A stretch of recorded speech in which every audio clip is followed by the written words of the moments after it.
Finally, summer vacation had arrived. The squad was hyped beyond belief, ready to chill and kick back. The crew was out there living it up, celebrating the end of classes. From a distance, the boy with long hair was just watching it all go down. His face was kind of blah. He thought everyone was buzzing about the prep course, not the break from school. Plus, since he had to take the tests next year, the upcoming exams were going to be brutal for him. Just stepping into this whole scene, everything felt super dull. Out of nowhere, his phone started ringing. It was the delivery dude, asking where he was at that moment. Since he wasn't home, the guy couldn't drop off the package. It had to be signed for. Wondering what was in the delivery, the boy said he was racing home to grab it. As he got closer to his place, he spotted the delivery guy. When he saw the package, his eyes went wide. There was a drawing of a sick flower on the box. Out of nowhere, he bolted towards the delivery guy. Being a student, the worker asked for his ID. But the boy was so pumped, he totally ignored the request and snatched the box right out of his hands. The delivery guy was just standing there confused. The kid looked just like his son, and seeing the game company logo made him anxious. No hello, even once inside. The boy sprinted to open the box. His feet were moving so fast it felt like an earthquake. He slammed the door so hard it echoed. Without a second thought, he grabbed a knife to slice open the long-awaited box. His eyes lit up when he saw what was inside. It was an epic augmented reality headset. Along with it, there were 2 wristbands. Quickly, the boy flipped open the manual. The guide showed him step by step how to rock all the gear and enjoyed features. In a flash, he strapped on the wristbands. The augmented reality headset went on right after. After hitting the button on the right wristband, he noticed something super cool. The gear was scanning his biological signals, and he had to stay still while it did its thing. Finally, after a few moments, the tech glasses powered up. Everything around him looked the same. But then, the glasses thanked Liu Xin for becoming a VIP online test player out of nowhere. A girl popped up staring at him with a curious look. Seeing her made Li super nervous and confused. He even stumbled back from the shock. She said, if he was surprised just by entering augmented reality, he was in for a wild ride. Then she snapped her fingers, and the whole scene changed, making him freak out even more. In seconds, his room transformed into a distant planet. With another snap, they were on a stunning beach. With each new backdrop, Liu Xian was getting more and more spooked. The girl introduced him to the unforgettable game called ILAG Korea, and she pulled out the invite she forgot to give him. She tossed the paper right to him, but he fumbled it like a total klutz. Once he grabbed it, he opened it without thinking. Suddenly, holograms started popping out. Seeing the city from the hologram, Liu Chen was totally mesmerized, even wondered if all of this was real. By the end of the day, he was buzzing, telling his parents. He became a test player for a new game. Through a legit competition, the soup for dinner wasn't even the most exciting topic at the table. A bit confused, Liu Chen's dad asked if he wanted to be a tennis player or something and how long this test would last. Without missing a beat, the boy said it would be 15 days and 14 nights, and he'd be paid by the hour. After hearing his son's plans, the man looked bored and negative. The dreamy boy just stared at him, shocked by the response. When he finally decided to break the silence and ask his dad, the man slammed the spoon on the table. Cut him off. This also startled his mom. Suddenly, the man started shouting, saying that the boy's 3 years in military school didn't teach him anything, and being a test player was just wild. With each sermon, the boy got even angrier. Out of nowhere, he jumps up from the table, super upset, saying he respects his dad's decision. But the man keeps arguing with his son about the food left on the plate. Then his wife gets really mad, telling him to cut it out, since the boy wasn't going anywhere. She puts some morals into that impulsive dude, tugging in his shirt, looking at her sad son. She shows a thoughtful vibe. The boy couldn't believe he'd have to throw away such a good chance. But for real, he wasn't about to waste this unique opportunity, and he had a plan to dodge his dad's decision. After all this drama, the day of the big test finally arrives. Liu Chen was already bouncing out of the house, heading to school supposedly. As soon as he shuts the door, he grabs his phone to check a location. Without a second thought, The boy hops on the subway to get there. Eugene lies to the teacher on the phone, saying his family was off on a trip for days. He totally gets lost when asked about the travel destination. Then luck strikes as a huge billboard with the city name pops up in front of him. Without thinking twice, he says his family was going to Quebec, Canada, which makes the teacher a bit suspicious. Noticing the woman's suspicion, Lee puts on a nervous face. But hey, the billboard said Canada was the best place to live, so that kind of justified the trip. Finally, Lee had solved the boring alibi problem, but he needed to prep for when his parents called. The principal's office still. The boy decides to leave that for later, because for him, the most important thing right then was something else, and it was in that big building, which took a hot minute to reach. Without thinking twice, he steps inside. The headquarters of Real Online was the new goal of that dreamer boy. That would save Lu Xin from his super boring routine. After a few minutes inside, a janitor approaches him. The dude even thinks he might be in the wrong place. Then, without a second thought, Ishan shows him his bracelet, the invite to the virtual kingdom. The boy felt important rocking that amulet, and his face totally showed it. Then he heads to the VIP area of the spot. After getting his access granted, he goes deeper into the building and sees screens that blow his mind. There are also a bunch of serious-looking people working on the project. Some players were packing impressive weapons that could wipe out anything.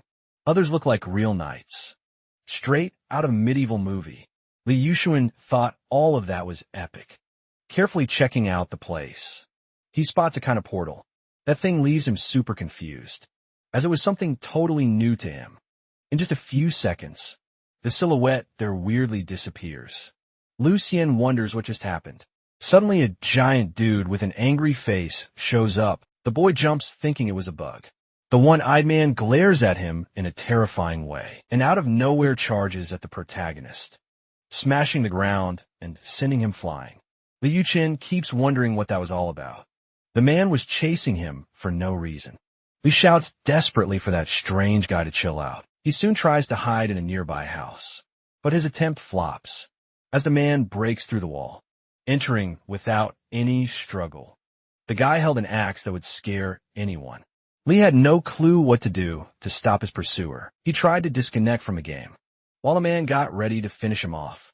Then suddenly the girl, presenter of the game, appears, trying to stop the pursuer. At that moment, the boy was in a rough spot, already giving up on life. But thankfully, the girl manages to stop the pursuer with her quick moves. She explains that the enemy might seem overpowered, but he's actually a low-level opponent. Without thinking twice, the girl goes for the man. He doesn't even react when she attacks him. The girl's hand moves towards the man delicately and joins a series of moves that look magical, until finally hitting the enemy's body with major power, making him evaporate in a flash. Upon seeing this, Lu Xian shows a shocked face. Then he strikes up a combo with the saving operator. She had a delicate vibe, but something still felt off, so the boy tries to figure out why. The girl's voice sounds so weird. The girl hesitates a bit to spill the truth, leaving him on edge, but after a few seconds, she transforms into a dude, explaining why his voice is deep. The man then apologizes for that. He was teasing the kid because of his hilarious reactions and wouldn't stop joking around. Li Yushin, hearing this, felt super embarrassed and ready to dig a hole to hide in. But there was still one thing that made it all worth it. As expected, everything was a blast. Li Hyungyu, the big boss of the test, finally introduces himself to Lu Xian. Since the kid was also late, he quickly apologizes to the dude, worried he might get kicked out of the test for being tardy, but the guy just brushes it off. Moving on to the next demo. Actual reaction made the kid breathe a huge sigh of relief. With the clock ticking, they kick things off with a tour of the office. Before proper intros, after hearing this, the kid jumps at the chance since the delay was on him and heads off with the guide to the testing hall. In the elevator, they're both hyped, wearing big smiles. Someone on the phone was watching them through the cameras. That someone was the branch manager, Bernadotte. After wrapping up his call, he hangs up. He wanted the product to sell for big bucks, so everything had to be on point. Then he switches off the TV, where the kid and his buddy were being watched live. The gray-haired dude was apologizing to the young boy. At that moment, the walk to the testing hall felt more magical by the second. For the kid, after a few minutes, they reach a tech panel. This gadget starts doing a quick scan of both of them. Meanwhile, the branch manager is busy talking business and lighting up his cigar.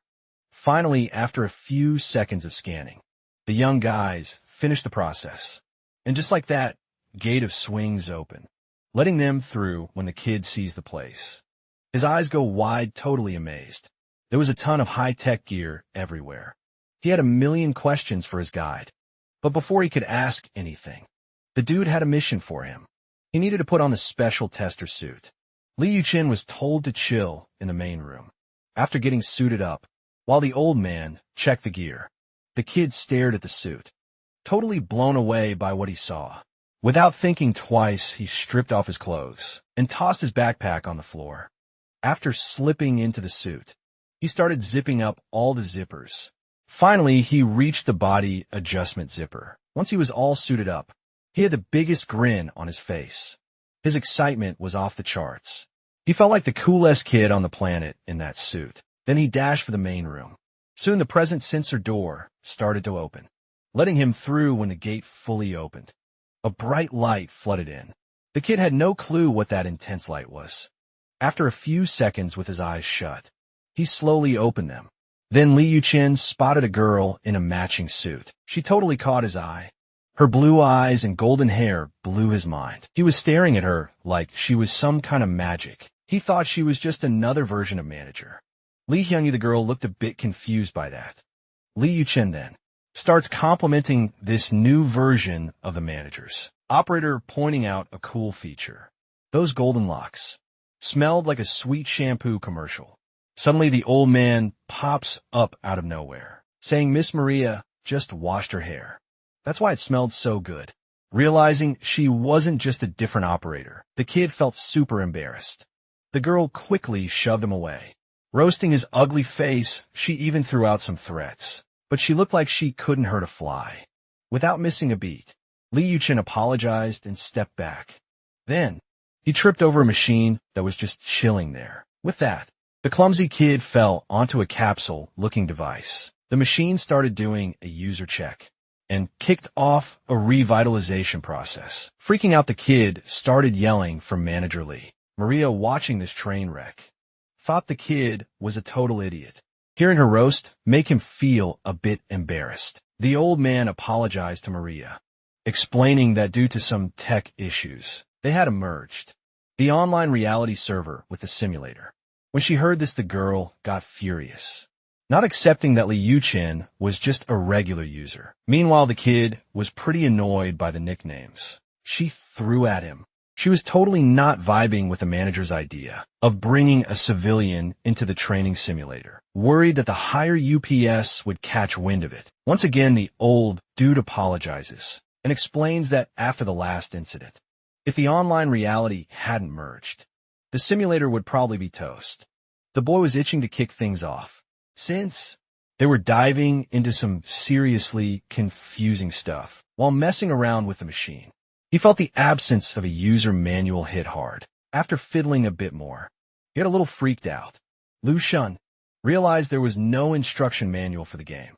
On the main screen, meanwhile, the girl was getting even more heated with the old man after finding out about the mission she had to tackle. But he got the whole picture and decided to give her full access to the training simulator. When she heard this, the girl chilled out a bit.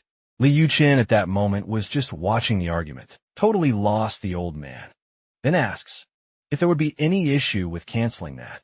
The girl, hearing this, grinds her teeth in frustration. She then snatches her helmet, filled with rage, and warns the man not to even think about ending that, or she'd make sure he regretted it. After all this, the man thanks Miss Maria for her kindness. She in turn just gives him the finger. Then Maria lowers the visor of her helmet and hops into a machine, just like the one Lu Xian was in. The old man quickly says they'd figure out the controls as they went, and that the boy should get ready. Without missing a beat, Li lifts his helmet to give a thumbs up to the man and settles back into the capsule. waiting for the game to kick off. And finally, the old man announces he's about to start the server. Besides the gray-haired dude, there were a bunch of other people, grinding away in that same setup. The guys were glued to their computers, looking super serious. And after a ton of chatter and debates, the player's capsules seal up. One of the operators then yells, saying he's activated the terror injection. Another chimes in, saying he's checking the assimilation rate. Meanwhile, Lee was inside his capsule, feeling pretty jittery. The boy felt this crazy heat building up, which seemed to spike as time went on. Then the manager tells him that the energy from the exchange between the program and his body would fade soon. Suddenly, one of the operators yells, saying the assimilation rate shot past 70%. In a flash, the percentage jumped to 80. When it hit 90, the two testers were already geared up for their mission. Finally, when the assimilation rate hit 100%, the manager calls for the game to start. Then the countdown kicks off. The machine studied the players' bodies, which at the end of the countdown confirmed the process was complete. Lee Yushun at that moment was chill and had his eyes closed, just like Maria, who was ready to back him up on this mission. Finally, the virtual reality simulator powers up, and soon it reflects on the boy's state, who starts to teleport. The same goes for the blonde, who was already used to all this. The manager then wishes them a wild journey, filled with epic experiences. Lucien hears a weird sound and a familiar feeling, and instantly knows what was bugging him. It was rain dripping on his face. That sensation was so real. It barely felt like virtual reality. Even the drops of water were cold, and totally felt legit. He remembered lying in the capsule, and couldn't figure out why he felt so chilly. Plus, he was decked out in some strange armor that came with a cape, just like a superhero's. After taking it all in, the boy was shocked to realize where he was. He was standing on ground he'd never seen before, and already knew where he was. He found himself in a massive castle. Suddenly, a soldier tells the general that enemy troops had rolled up on the plains. Hearing this, Lee freaks out, thinking he was just in a tutorial. Out of nowhere, a man approaches him, calling him general and saying that standing around would make the other soldiers antsy. He wanted Lee to give orders to the whole platoon, but the boy felt totally lost in all of that. At that moment, all the soldiers were staring at him with eager faces. Suddenly realizes that his armor belonged to a commander-type character. Then he asked the man if those were really the plains, because there was only an ocean surrounding the entire castle. The man then says that even God would wish it were just black water. Lucien is even more shocked to learn that it wasn't a real sea. The boy's confusion was about what the man was saying. At that moment, since there was no ocean there, then the boy's eyes widen, and he finally realizes that this ocean was actually a sea of enemies. Meanwhile, the opponents were creeping closer to the castle. Some of them were already set up at the front lines and were getting their bows and arrows, ready for a potential attack. Everyone was hyped for the battle to kick off. Meanwhile, the goofy leader wondered if that number even made sense. The gray-haired dude then tells him this isn't the time to freak out, but orders should be given to the platoon ASAP. Even with this advice, the boy was more confused than a cat at a dog show, yelling at a random NPC. He was searching for a control box or status window in the chaos. Meanwhile, the enemy soldiers were gearing up to start the battle and were already prepping their shields. Seeing this, one of the allies shouts that the enemies have locked in their offensive formation. This makes the old man even angrier. Yelling at the general, Lee Yushin was desperate, feeling lost without at least an instruction manual. As time ticked by, the old man got even tenser. Then he decided he couldn't just chill while the enemies attacked first. Soon he ordered the soldiers to form a battle line, and the archers should get ready to shoot. With that, all the soldiers jumped into action, and the NPC finally shouted for everyone to fight to the death. This got all the soldiers pumped, eager to throw down. Meanwhile, he was just watching everything unfold without a peep. With that, the old man gave the green light for his soldiers to fire. They immediately jumped into action after the go-ahead, and soon launched a storm of arrows toward the enemies. They flew at an insane speed, After a few seconds in the air, they started to drop those sharp weapons. Were dangerously heading towards the ground. With that, they did their job. Hitting the enemies hard, the countless arrows fell right on the opposing soldiers. Many of them groaned in pain as those sharp tips found their mark. With this first attack, several enemies were successfully taken out. But this sparked outrage among their buddies, who quickly aimed their weapons at the castle. At that moment, a massive counterattack was aimed at the protagonist. Platoon, after a few seconds of prep, the enemies launched their arrows. There were so many sharp weapons, slicing through the sky that it looked like black rain. They were heading toward the castle at a deadly speed. Realizing the danger they were in, the old man's eyes went wide, and he immediately shouted for his soldiers to raise their shields. Without a second thought, they obeyed their supposed leader. The arrows then began to rain down uncontrollably. Everywhere, various parts of the castle were hit by the enemy's counterattack.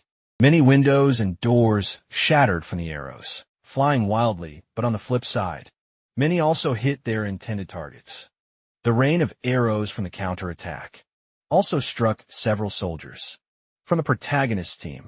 Seeing that they had successfully attacked, the team commander ordered his platoon to charge towards the castle. With that, the sea of enemies started sprinting towards the building. The grandeur of that wall seemed tiny compared to the number of people ready to attack it. The soldiers then began to use the tricks planned for the assault. They carried tall ladders to jump over the castle wall more easily. Those climbing also had swords for a possible battle. After crossing the wall, all the soldiers advanced at lightning speed. Finally, the ladders were set up in the right spots, and the ascent began at the end of the ladder. The soldiers used other means to climb. They all also had ropes to make the mission easier. Almost reaching the top of the wall, a soldier spotted something that freaked him out. The castle defenders were hurling boulders from the highest point. The heavy stones fell from above like an atomic bomb and smashed into the climbers with crazy force. All of this was commanded by the gray-haired old man. I wasn't about to let the soldiers invade the castle. After hearing more orders, the soldiers worked tirelessly with the stones. Several of them were thrown, hitting the climbers and their ladders squarely. The guys who were almost jumping over the wall were stopped by spears. The spears had such insane sharpness that they pierced the invaders' armor. Many of them screamed in pain as it pierced their bodies. One of the guys gets hit in the chest by the spear.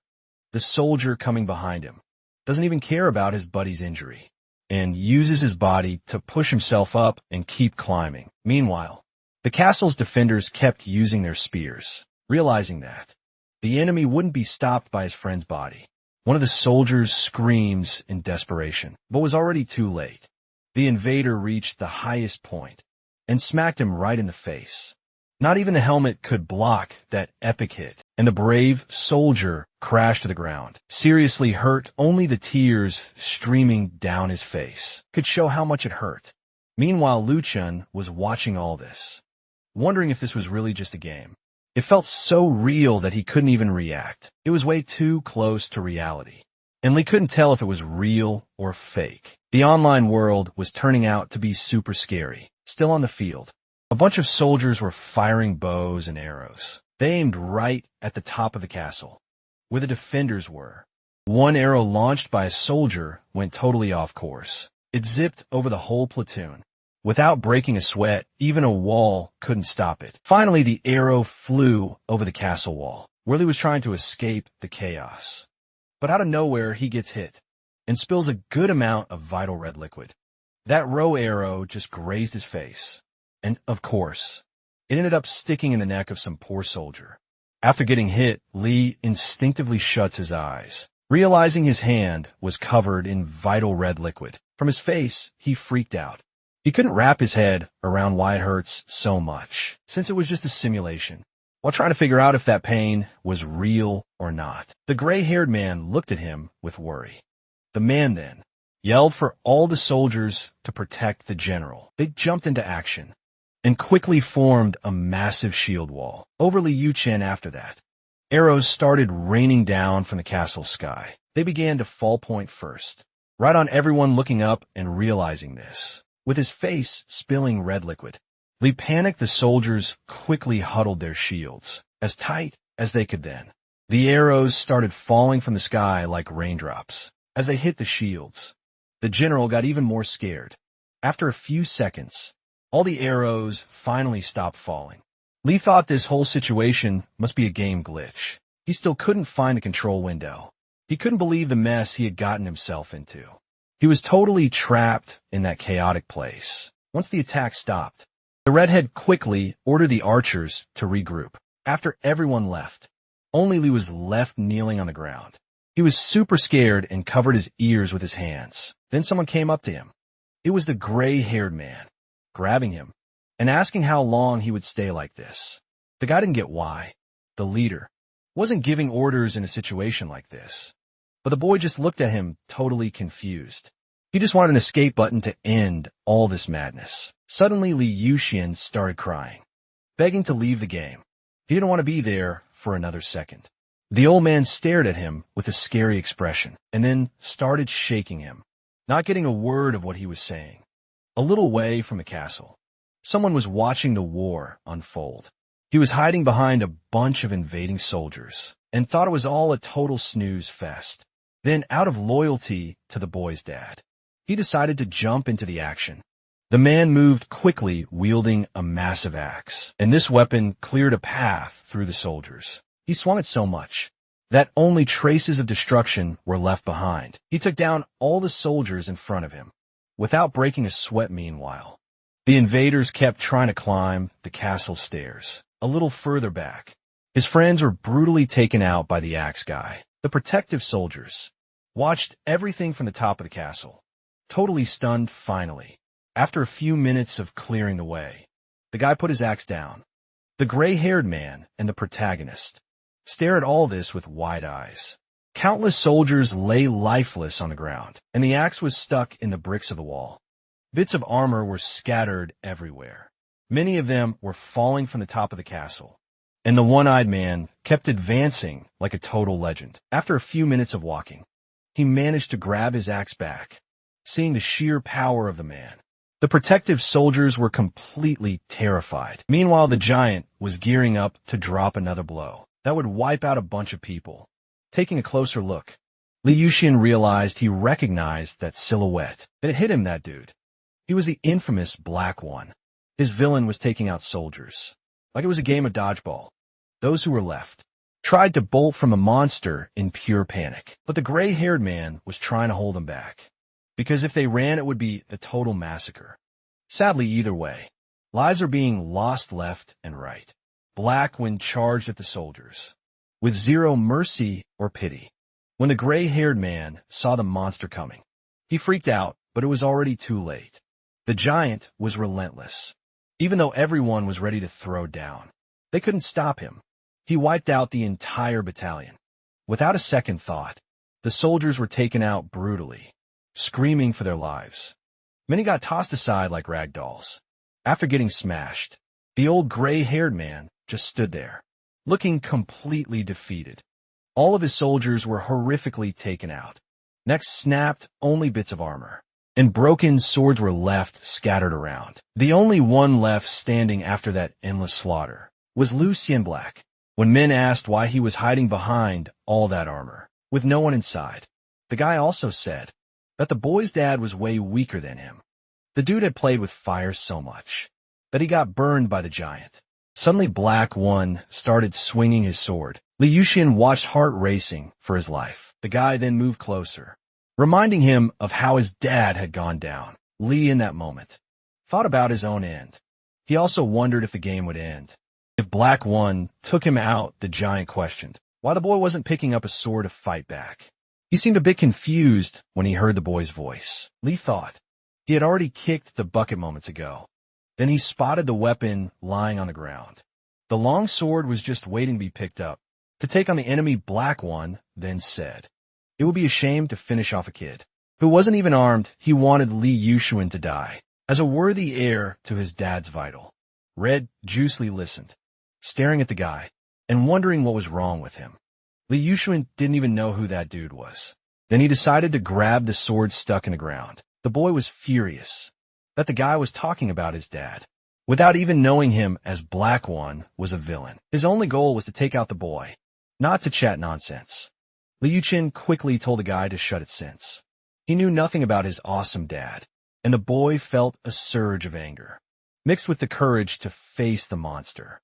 It was the first time he wasn't scared since he got there. Plus, that monster had wiped out the whole army with just a few hits. After seeing the boy pick up the sword, the guy was pumped and celebrated, with that the battle would be way more fun. According to him, Liu Chen soon realized he had no choice but to fight Black One. The man was already gearing up to deliver a killer blow to the kid. The boy screamed in desperation, watching that in the heat of battle. He noticed something that scared him even more. Li had just lost grip of his sword because it was way too heavy for his weak arms. The weapon stayed there stuck in the ground motionless. And the end of the line came for the protagonist as he swung for the final blow. His enemy mocked him, calling him a clown. Then finally the boy snapped back to reality, and the manager announced the end of the test. Everyone watched the protagonist despair. On a massive screen, one of the operators then confirmed that the total game time had been 6 minutes, 1 second, and 33 milliseconds. Upon hearing this, the manager asked about the assimilation rate of the test subject. Meanwhile, Lu Xian was still stuck inside the augmented reality capsule. He was trapped, and his body was shaking, trying to break free. His teeth were grinding from all the anxiety he felt. The operator then replied to the old man, saying that the assimilation rate hit 100% and that the last test subject was probably feeling some serious death pain. With that, the man concluded that leaving him in a vegetative state would be enough for that day. He then ordered his crew to upload the recording to report to the branch manager. The system should also be rebooted by them ASAP. This dude wanted the test subjects to experience what the virtual reality simulator called hell was all about. Meanwhile, at Liu Chen's crib, his mom was calling him for dinner because she whipped up his fave soybean stew. She thought the kid would just bounce to the gym without even tasting the food, and his dad was on his case, thinking he pulled another all-nighter gaming. While his mom tried to defend him, he seemed to snap back to reality. That was the chair he always plopped down in for meals, and that was definitely the smell of his mom's cooking. The aroma was totally coming from a soybean stew she made with love. As the boy checked in with reality, his dad kept teasing him, cracking jokes that made his mom even more annoyed. It looked like Lee had really come back to the normal chaos of his life when he finally went for that first spoonful of stew and drop unexpectedly splattered on the utensil. Liu Chen jumped, eyes wide open. Inside his house, it felt like it was raining out of nowhere. His parents, noticing the water dripping from the ceiling, freaked out, clueless about what was happening. Li, for his part, was in total disbelief at what he was seeing. Suddenly, everyone was outside the house. From that sky, a massive storm was unleashing chaos, regretting everything. Li Yushin yelled that this was so not cool. All of this felt like some wild illusion, or a crazy dream in just a blink. He found himself back in armor, totally shocked by what was going down. Meanwhile, soldiers were battling around him, like it was a video game gone wrong. Li looked around, his expression a mix of fear and confusion. Soon he realized everything was back to how it had been before.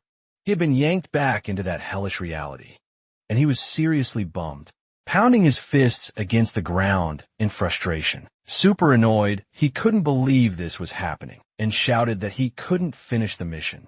Suddenly, a bunch of arrows started raining down from the sky. Again, one of his soldiers tried to warn him about the incoming danger. Without reacting, Liu Xian just stood there, watching the sharp weapons. Zooming closer, they sliced through the air at a crazy speed, and they were about to hit him in just a few seconds. Realizing this, the soldier bolted toward the general. Without a second thought, he swung his sword to deflect the arrows coming down, but one slipped past his defense, and it nicked him on the helmet.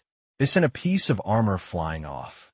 When Li realized who was behind those outfits, his eyes went wide. The person had huge black hair. Turns out, The so-called soldier was a brave guerrilla girl. The girl then approached the protagonist, who was lying there like a potato. Then the boy asked where she popped up from. The girl looked to be around his age. Savior locked eyes with him, her expression a mix of worry and determination. Lee quickly figured she probably had something important to say. She then dropped the bomb that she didn't want to say anything other than a seriously disturbing piece of news. It was that the axe monster would be back soon. Hearing this, Yushin went into shock, totally frozen suddenly. He started shouting for the team leader to shut down that game right now. He wanted all of this to end ASAP. Then the gray-haired dude interrupted him, asking for calm cause orders needed to be given to keep the soldiers from freaking out. That general was the son of the former leader, and the gray-haired guy thought the frail boy could actually take down Black One. But Li Yushan just kept being scared out of his mind. Meanwhile, all the soldiers showed they believed in the boy's victory, and he started shouting that it was impossible for an ordinary student to fight solo against a monster like that. Li Yushan wasn't even the real general of that squad, and just wanted to escape that curse game as fast as possible after hearing the boy's words. The whole platoon was stunned. Then the girl with the long hair stepped up. She walked toward the boy, standing face to face with him. As all of this felt like a game to the general, she decided to drop some truth on him.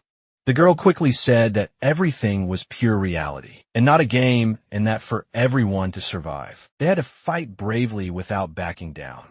Upon hearing this, the boy renounced everything in his head, remembering the face of that merciless enemy. That dude had taken out countless soldiers. Without a second thought, meanwhile, the masterminds behind this whole mess were enjoying a juicy steak for dinner. Man thanked the team leader, Li Hyangyu, for his work. That would get them back to New York in no time. The old man was totally vibing with the branch manager's compliments, who had another mission lined up for him. This task was all about the sassy little girl named Maria already catching on to the game. The old man said they were just waiting for her to crash before kicking things off. At that moment, she was chilling in one of those augmented reality capsules. Next to her was Luchin, who was on another device, totally in the zone. The simulation would wrap up as soon as the boy lost his hype. But the old man was sweating bullets about Maria waking up, cause managing both at once would be a total nightmare. The simulator acting up was definitely a bummer. But the old man wasn't about to let that tiny chance ruin the epic finale, and gave the branch manager a thumbs up. The big guy thought about the odds of that happening, and dropped an example of what would totally wreck the end of the tests. This chance was all about Lioshin's simulation, because if he took down the infamous Black One, it would probably mess up the whole augmented reality game tests. And right then the two were deep in a game. Out of nowhere, the team leader got a call from someone. This instantly grabbed his attention. It was the main character, who was totally aware of all the spying, begging for his basic skills and sword skills to be cranked up. Meanwhile, the branch manager was just watching the boys panic, without a care in the world. Li Haiyunyu then chimed in about the chance of plans going south, and said the odds were practically zero, given the boys' situation. Trapped in his capsule, he screamed as he saw Black One closing in. His eyes were wide, with a look of pure desperation at the big guy. Then out of nowhere, Black One attacked. Wiping out the protagonist, he screamed in agony, feeling every bit of the pain. Seeing that the leader asked the manager if he had any intel about the kind of immortality Black One had, even if his DNA got wrecked, it wouldn't change a thing. The fact that he was a walking disaster wouldn't budge, either after getting wrecked again by the monster. Li Yuchen looked up at the sky, totally defeated, after that convo and watching the boy crash. The branch manager realized he had stressed for nothing, and went back to munching with his buddy.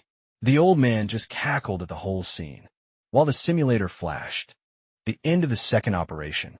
Suddenly the info panel lined up, signaling another simulation was kicking off. The protagonist was totally confused, wondering how many times this had already happened. He thought about facing death over and over, and that was his whole vibe at that moment. At first, he was hit with fear and ended up losing his lunch. Lee begged for anyone to save him.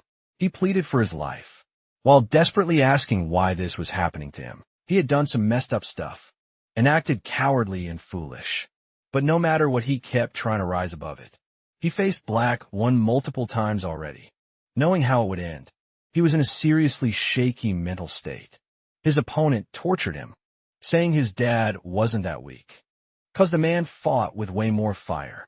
Lucien couldn't dodge Blackwing at any moment, not even his first self, who got wrecked, without the villain even breaking a sweat, along with his second and third selves. And all the others he had already lost count. They couldn't beat the enemy, and ended up biting the dust anyway. And they heard Blackwing say he was disappointed with their performance. Lee couldn't take it anymore, hearing the dude talk about his dad. With every reincarnation, he thought Blackwing was just some NPC in a game. He also remembered the girl who talked to him in one of the first lives. Lee didn't believe this was real life. His real life used to be hitting up the internet cafe to game with his friends after school, and having dinner with his fam every night. Nothing about that resembled the hellish war he was stuck in. He tried every time to take down Blackvim, remembering the wild persuasion from those crazies who tricked him with the project. Lee Yushin charged at the big guy, as if he had some insane powers. He tried to swing his sword, with all the determination in the world, that would catch Black One off guard, and land a killer blow, but suddenly, he was shocked to see the enemy. Looking surprised, Black One, in a split second, spun around and dodged the boy's attack. After taking the enemy's hit, Lee crashed to the ground, totally wiped out once again. The big guy brought up his dad for no reason, and said that when he mentioned the boy's tutor, he got even more fired up. Everything seemed lost for the boy, who lying down could only stare at the sky. Then he starts to get up, saying he gets it now. With that, he throws down a challenge to Blackwing, saying he never back down again. No matter how many times he ripped out his eyeballs or tore him apart, Lee wouldn't flinch or run away. After reviving so many times, the boy figured he could take down his enemy, and that was all he had left at that moment. When confronted like that, Blackwing starts to glare at the boy, and then delivers another hit to the protagonist, finishing him off again with that. The boy vanishes from the scene, and everything resets like some wild magic trick, and the info panel pops up, saying the 31st simulation was about to kick off after so many tries. Li Yuchen realizes there's only one way to survive, and that's to fight back with everything on the line.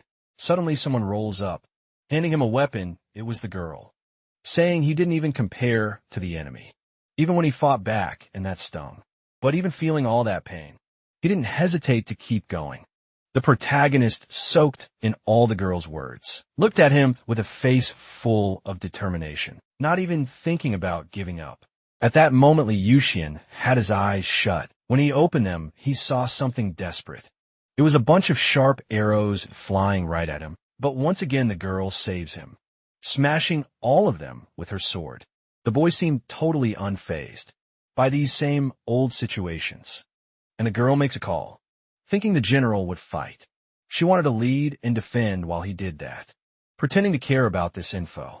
Leonard's along, but he remembered the dude who had tricked him, so he decided not to trust anyone else. After all, he had no choice but to fight, until he could take down his enemy. Finally, the gray-haired old man shouts that the general had finally given the order. All troops should gear up for battle.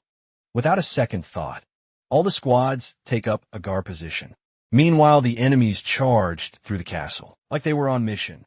The battle was super bloody for both sides, but no one backed down defending their squads.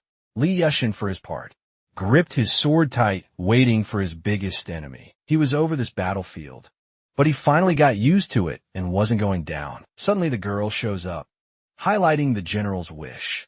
She could teach him how to do what he wanted. He'd learned the basics of hand-to-hand combat, to use against Black One, and the girl starts showing him the first step. She wielded her sword like a pro, and charged at the enemies without a second thought. She took down the foes with her slick moves. The girl held her sword with insane strength and determination, and kept using her weapon to wipe out all the enemies. She charged at dozens of opponents, Without a hint of fear, her focus was clear in her eyes, while she practiced the most flawless fencing. Liu Chen watched eyes wide, totally impressed. The girl had taken down practically an entire squad, all by herself, barely breaking a sweat. According to her, even at his limit, the boy should keep his sword raised until the end. After seeing those perfect fighting moves, the protagonist realized the girl's strength. Suddenly, the gray-haired man shouts about the battle starting, and that everyone should fight until their last breath. Hearing those commands, the soldiers shout with bravery. In just a few seconds, the war kicks off between hundreds of men. A little distance away, Lu Xian watched everything unfold. Suddenly, an enemy pops out from the crowd, aiming to take him down without hesitation. The protagonist bravely swings his sword to face this foe with that.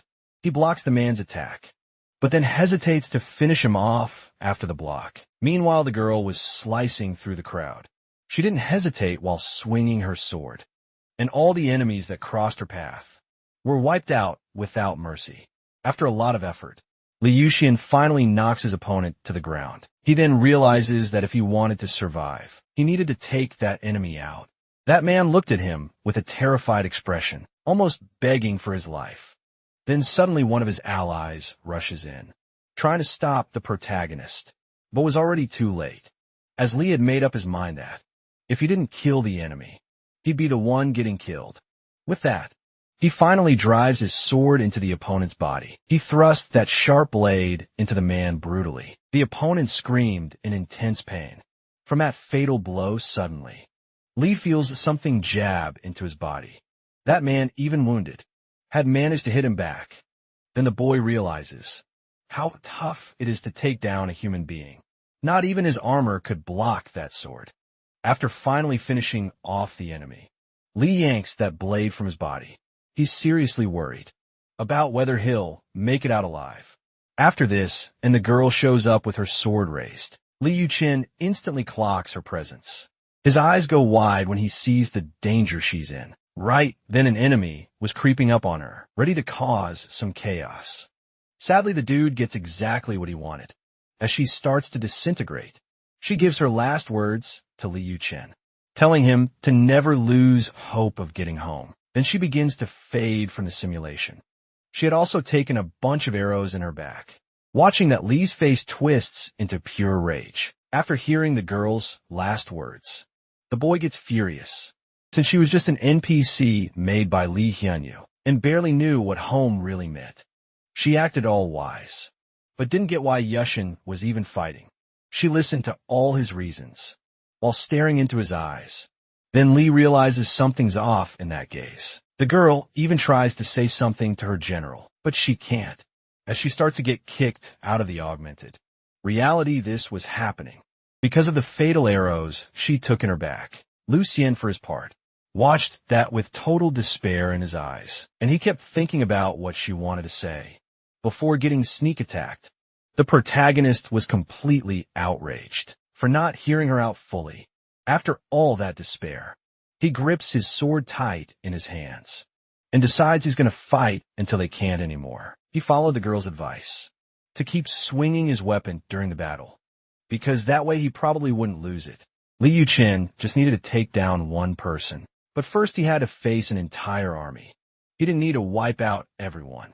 Li just won his main target, which was Blackwing. If he took out that enemy, he'd be way closer to going home.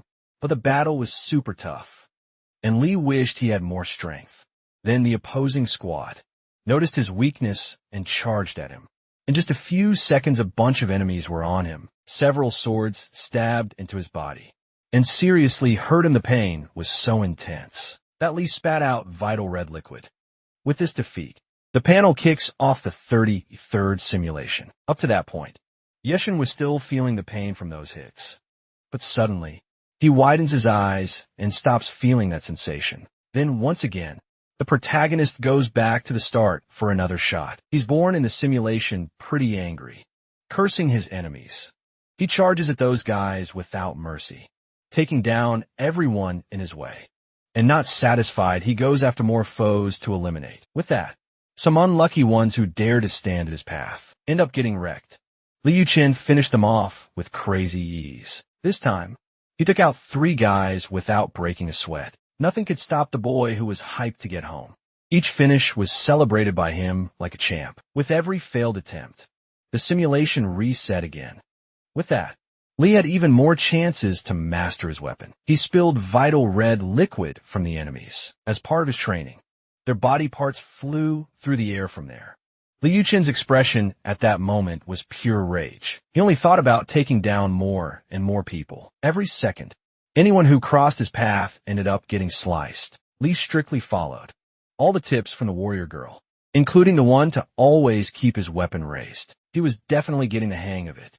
His sword didn't feel as heavy as before. It sliced through the air with crazy ease, and also took down enemies without much effort. The protagonist loved the thrill of defeating his opponents, more and more after fighting hard.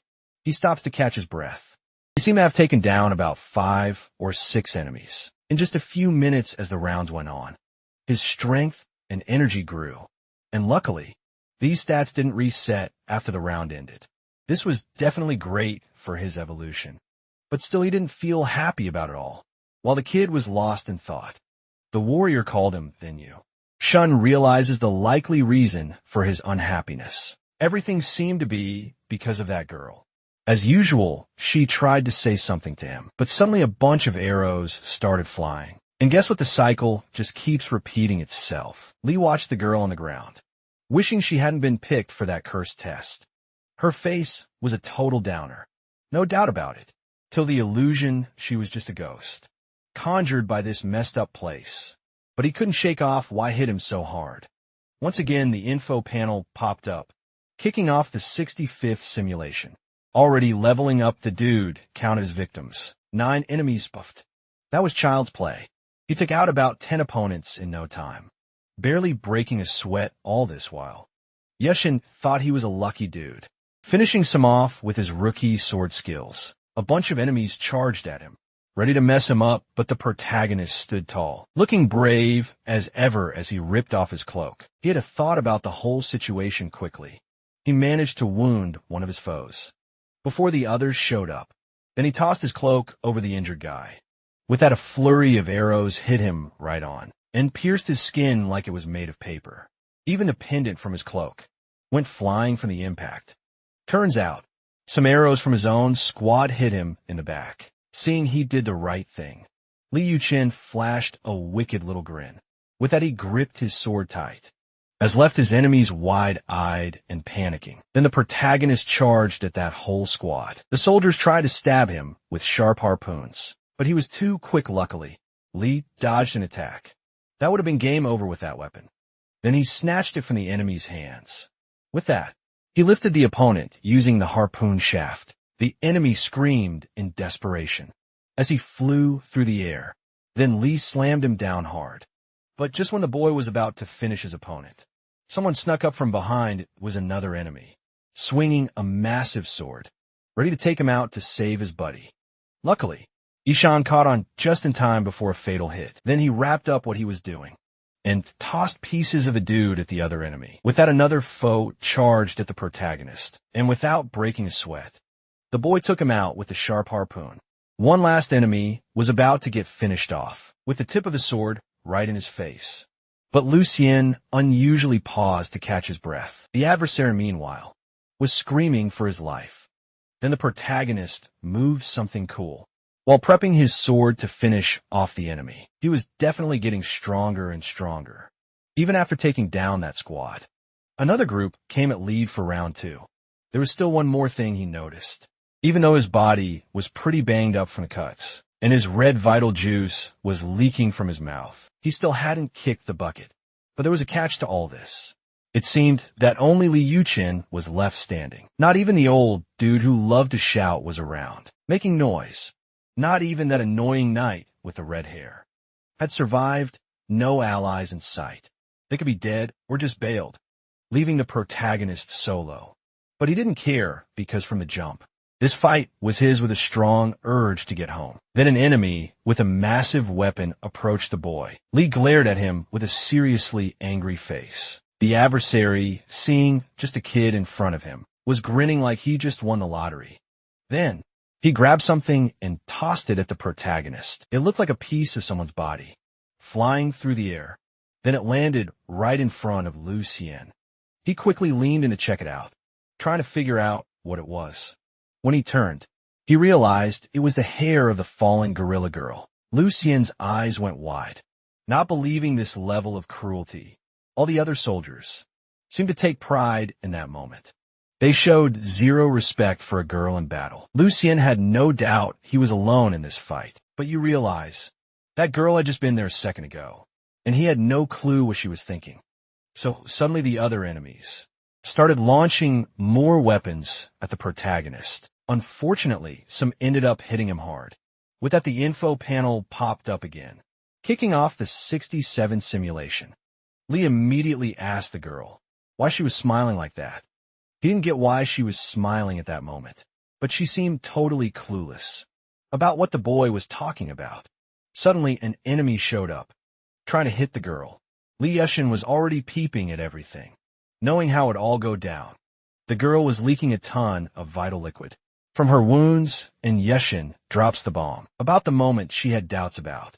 Until now, he says that a warrior always smiles before kicking the bucket, and again asks why she does that every single time. He also didn't get why she always had his back, instead of bailing, leaving him worried, even though it was all just a wild illusion. You shouldn't treat her any different, just for sticking by him after hearing all that. The girl just looks confused, like she's trying to solve a Rubik's Cube blindfolded. Then the dude gets stressed with that awkward silence. Demanding an answer, suddenly his eyes go wide, realizing danger is creeping up. The girl then snatches her shield in a flash, and without a second thought, rushes to protect her general. She slams the shield in front of Lu Xian, ready to take the hit. The two brace themselves for the incoming attacks. In a split second, arrows start raining down the shield. Even so, Yushin is focused on the girl under his protection. She's holding that shield with all the determination in the world, while arrows are falling like it's a bad weather day. The boy can't help but ask if she has anything to say. The girl, though, just stays silent with a wrecked expression. Then she ends up fainting in Li Yuchen's arms, still clutching the shield, stuck in that endless loop of deaths. The boy realizes he's got no allies in this cursed place, and that trusting anyone, there's a big no-no. But still there's a twist in all this. The woman who helped him seemed way different from the rest. With each cycle, she moved in a unique way, like she didn't belong in this world. And Yushin had no clue why. She was the only one doing that. Again, she calls out for her general. Everything plays out just like before. In a few seconds, another storm of arrows comes flying, and she hits the ground wounded, calling for a general, trying to say something. This revelation always left you, Sean, super curious. No matter how many times he asked or yelled at her, he never got a reply, so from then on, Yushin had to switch up his game plan. At that moment, a shower of sharp arrows fell from the sky. The boy stood there watching the kneeling figure. After a few moments, the info panel pops up, signaling the start of Simulation 137. At that moment, the gray-haired old dude shouts to the general, saying the enemy army is moving toward the plains. But Yu Chen seemed to not care about anything going on. He didn't give a hoot about that cowardly army. They were just staring at him with dumb looks. Lee honestly didn't give a damn about those walking trash bags. The only thing he cared about was right in front of him. He walked up to her with a totally admiring look. He locked eyes with her, like she was the only thing that mattered. Suddenly, he shouts to everyone that he's going to be on the front line during the enemy attack. The gray-haired dude, hearing this from the general, freaks out. The reaction of the red-haired boy isn't much different. Even a girl tries to change Yushin's mind, but he, at that moment, wouldn't take questions from anyone. With that, the girl pouts and just goes with it. She looked worried, while the boy declared he'd be on the front line, no matter what went down. His expression really showed a tense and worrying vibe. Then finally, Yushin gives the command for the army to move out, ready to fight to the end now. Soon, and without hesitation, the gray-haired man signals for everyone to follow the general. All the troops, without thinking twice, start escorting the boy meanwhile. the enemies charged with blood in their eyes. At first, they began using their ladders to scale the castle. The first guys started climbing, weapons ready for battle. The ascent happened fast and super organized. In a few seconds, several men were already at the top of the castle. As usual, stones were hurled to knock them down, blocking the climb. Everything went down just like the first and last times. The enemy army advanced across the plains, totally pumped. Yushin was completely sure he'd finally stop them. All this time already at the front line, he faced a ton of enemies. At that moment, he thought about achieving what he wanted. Finally hearing what that woman had to say and uncovering her true identity. This way he'd finally break this cursed cycle. Yushin was totally convinced he'd come out alive from this mess. As usual, the war kicked off, and the Allied soldiers were super nervous. Then the girl gorilla also took the front line. Meanwhile, Eugene was already fighting nonstop, and with the girl's help, he took down a bunch of enemies. He was itching to find out who that woman really was, but first he had to make it through this chaos. Finally, the cowardly allies decided to charge at the enemies, but they all ended up getting wrecked, without even trying to fight back. They were seriously just a bunch of scaredy cats, with zero guts. Some others even bolted, tails tucked between their legs. But Yushin didn't care, and didn't want any help from those traitors. Glancing over, he noticed something super concerning. It was the girl fighting bravely, but putting herself in major danger. At that moment, she was about to get hit by a fatal axe swing. Without a second thought, Yushin jumped in to save her. And lucky for him, he shot an arrow that nailed the enemy, stopping them cold. All of that was done with mad skill by the boy. That was the moment he had been waiting for. The girl's assassin had gone to a better place. She, on the other hand, took a brother after all that craziness. They were at a crossroads, the last two standing on the wild battlefield. Then Yushin slowly walked over to the girl. Getting close, he opened his arms, ready to protect her in that stance. He waited for something he knew was coming. Kneeling on the ground, she looked at him totally confused. Soon she questioned what he was doing, but he already knew that in a few seconds, arrows would start raining down. She always died, and Yushin never got to hear her last words. But this time would be different, as he was taking the arrows for her right then. The young woman didn't get it and watched in despair. Yushin even gritted his teeth from the pain of the arrows. This time will be different. He wouldn't let her die in front of him. He kept asking for the girl's true identity and what her last words were. Meanwhile, the deadliest arrows began to fall from the sky towards them. Yushin really wanted to know who that woman was, but she just stared at him in silence, saying nothing. Meanwhile, the boy tried to shield her from the attacks with his own body. Suddenly, the girl reached her hand toward Lucien, when she grabbed his cloak.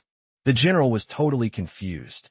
The girl then started to carry him away from the arrows. With her own strength, he looked like a baby in her arms, which was kind of funny. The young woman finally managed to turn her general's body to protect him. Meanwhile, he questioned her about those sudden moves. Then she held on to him even tighter. After a few seconds of this, arrows began to rain down from the sky. Yushin watched all of that in shock, eyes wide open. Soon, the girl started getting hit by enemy attacks. Several arrows fell around them at that moment, but unfortunately many of them hit the woman. Directly after that, she began to weaken in the commander's arms. He looked at her in disbelief, feeling desperate. Lucien didn't know what she was trying to do with all this. Then the young woman broke the silence, trying to say something to the general. And once again, she ended the conversation without finishing it. Once again, Lucien couldn't hear her final words, but he could guess what she was trying to say. She just wanted to protect him, even if it cost her life.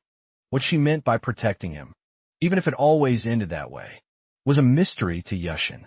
He didn't get why she wanted so badly to be his. Protect her, Yushin. Even then, didn't even know her name.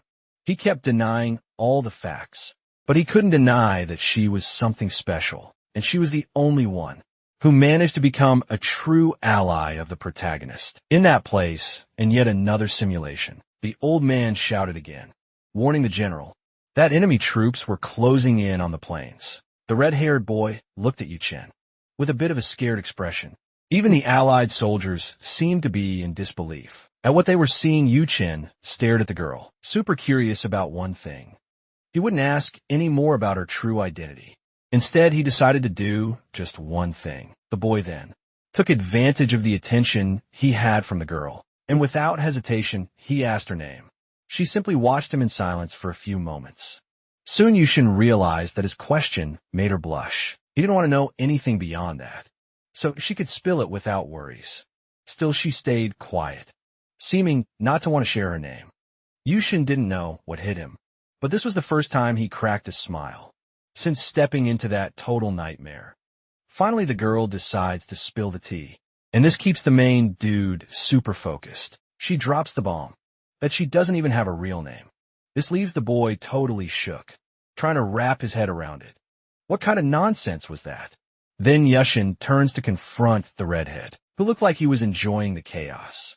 He straight up asks why the boy's acting all weird, and the boy says, the general was acting clueless about the night. She was an elite soldier of Lee, trained for some big mission, just a pawn in the war game. All those soldiers already seemed to know that tea, so it made sense. She wouldn't have a name to call her own.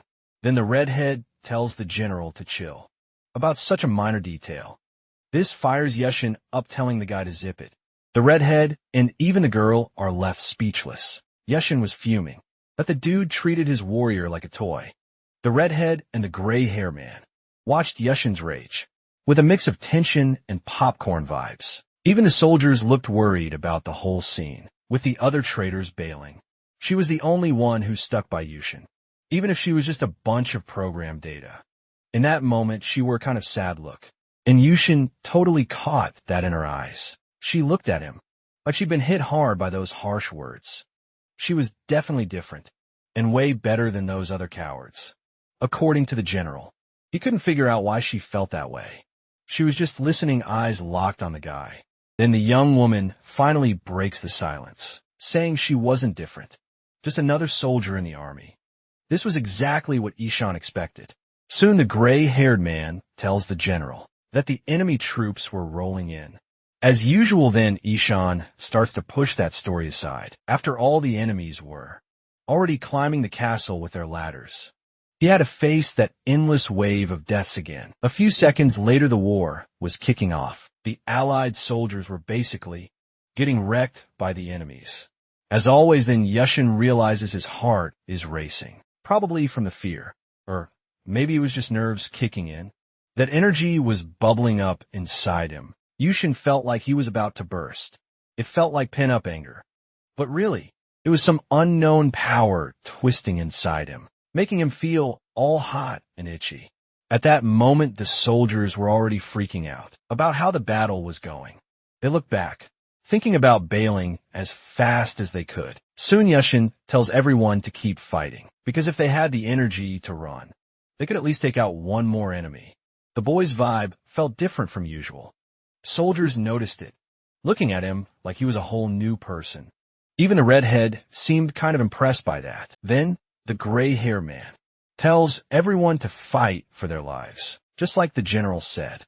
Immediately, the soldiers respond with a loud, "Let's go," while Yu-Chin calls the girl over for a chat. He had a mission just for her, and she needed to listen up. In a respectful tone, she kneels right away to catch the info. Soon Yu-Chin starts giving his order. He didn't want her to bite the dust before him. From now, on hearing this, her eyes go wide with anxiety. If she messed up this order, there would be serious consequences. You pay of her life. If she didn't follow it to the letter, and knowing this, she got even more anxious. Eyes wide open then you. Shin takes this moment to double down on his request. Soon the girl stands up, ready to throw down Yushin. For his part, tells the whole troop to clear the way, because he's taking charge. His allies, without a second thought, jumped to obey the order somehow. Yushin felt he could take on anything, no matter how many enemy soldiers were out there. Then finally, he gives the command to kick off the attacks. Soon the info panel pops up, signaling the start of the battle. Meanwhile, all the operators were grinding away at the game. The panel's timer suddenly resets to 0. This causes a wild explosion within the game. One of the operators is totally blown away by this, with his extreme sleepiness. He almost forgot something super important. At that moment, there were only 2 operators around, and one of them was snoozing without a care. Meanwhile, a little further away, 4 of them were just chatting it up. Then one dude asks if the simulator is still working. Nook up. It looked like he was about to lose it. Right then, and they're staring at the monitors. His eyes go wide, totally freaked out by what he sees. He immediately yells for the team leader. No time to waste, this was a serious situation, and he had to get to the control center ASAP. Meanwhile, the battle raged on inside the simulator. Yushin was slicing through enemies with his sword. Just another day at the office. His face showed this wild courage, and a thirst to win that war. He charged at the foes without a second thought. Just then, the team leader burst into the control center. Shocked by the chaos, all the operators were staring, looking super worried meanwhile. The kid's drive to win in the game was skyrocketing. The team leader, watching all this unfold, had a confused look on his face. He then shouts to his crew, wanted to figure out what was going down in the game. Inside the game, a mysterious girl was wrecking enemies without mercy. She was literally turning them into confetti. Seeing that, the team leader got curious about who she was. He started digging to find out who snuck that night's data into the simulator. The data they never programmed was suddenly in the game, and the dude was fuming over this mess. A showdown was brewing between the night girl and the team leader who wanted her gone. To crank up the mental breakdown every death and restart, let the senses feel the pain of dying. Each new simulation was just another chance for the kid to experience the agony of death. That true hell had major risks, but they never thought about cashing in on it. But if someone could break this endless cycle of deaths, everything would flip in the process. To make up for all their deaths and suffering, they'd gain some serious power. But for that to happen, in that perfect simulator the team leader built, it had to be someone with a mindset beyond high schooler.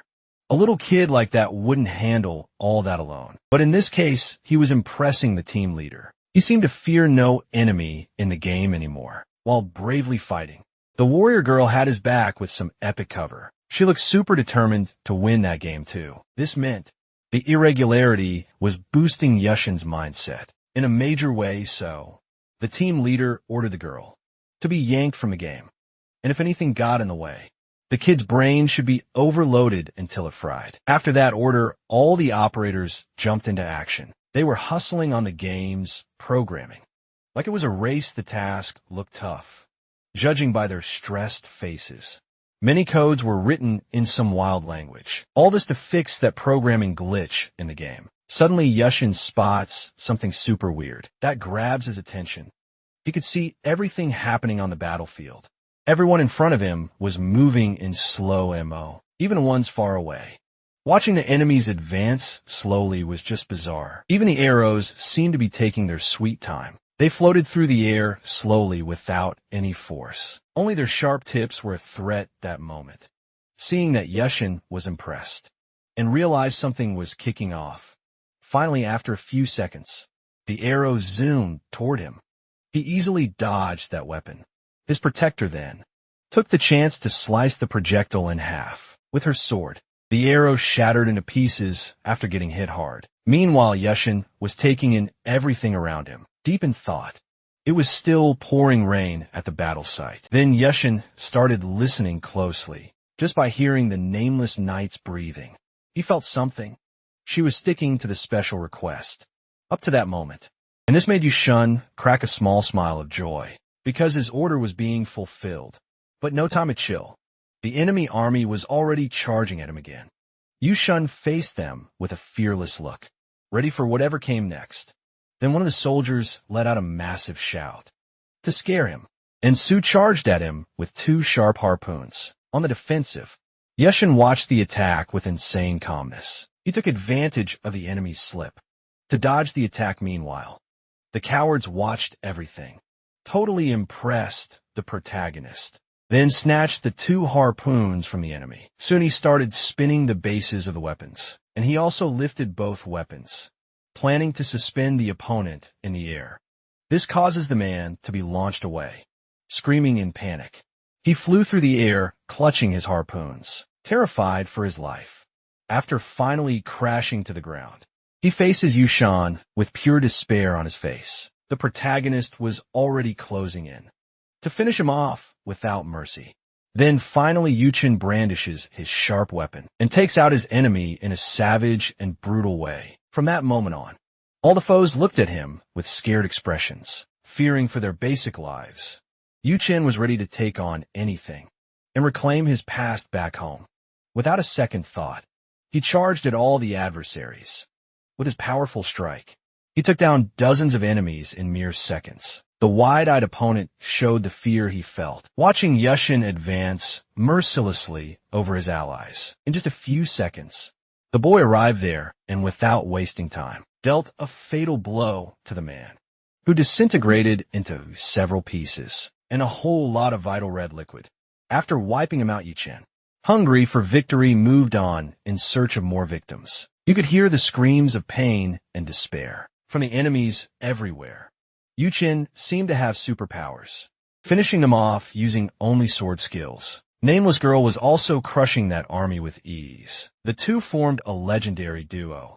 In just a few minutes, hundreds of thousands of enemies were wiped out by the pair. On the ground, there were scattered pieces of the NPC dolls. The boy's sword, splattered with red, showed his strength and will to get back home. There was vital red liquid all over his armor from the wild battle. Looking back, he noticed something that caught his eye. It was a totally exhausted enemy, groaning with a humiliating expression. Without thinking twice, Yushin generously ended that man's suffering. Once again, only the dynamic duo was standing tall at that moment. Yushin paused for a breather, and she also took a deep breath before diving back in. The boy had even lost count of how many enemies he had taken down in that fight, but he didn't get why the numbers weren't going down. And this was totally linked to the actions of the machine, Operators Liai. And he was also messing with the game at that moment. And he seemed super happy tweaking the game results, making everything tougher for Yushin. The enemy counts seemed to be increasing non-stop in a weird way, and the girl approached Yushin and asked if he could still keep going. At that moment, the protagonist felt the sensation, like heat that defied logic. But he could feel an inexplicable rise in temperature, where his cold armor touched. Even if Yushin couldn't, he had to keep going, because in that place, he wouldn't survive him a second, unless he fought bravely. The girl then told him that fighting was a tough gig. Everyone, no matter how chill their lives seemed, had their own battlefield hidden in their hearts. Hearing those wise words from the girl, he thought about his own battlefield. This made him flash back to the past, where he was running late for class. After a few minutes, he finally found himself in the classroom, doing his own solo assignment. And it was super easy to lose in a fight there, even risking his life. The girl suddenly suggested that the boy just give up. He looked at her confused. For her, giving up was an easy choice, especially since everything would end anyway. If Yuchen stayed firm in his determination to fight until the end, the battlefield would stick with him until then. Soon he realized that was probably why, despite all the deaths he had seen, he could still defend himself against enemies in a place like that. And he also always had a loyal protector behind him. So Yushin asked her why she always kept protecting him. As always, he was sure he wouldn't get an answer, but still decided to ask again. The boy insisted that he wanted to know the reason for that. To him, she had become a battlefield he could never give up on, and that look of hers hit his heart, like a symbol of love. Yushin didn't even need to turn and follow that gaze to know that.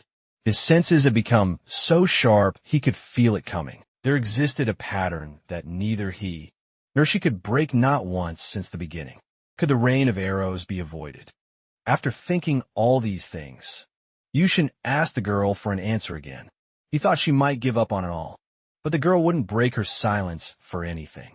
Meanwhile, the adversaries advanced, cornering the two at that moment. The nameless girl looked totally white, from all of fighting in a wild twist. She just tossed her weapon aside.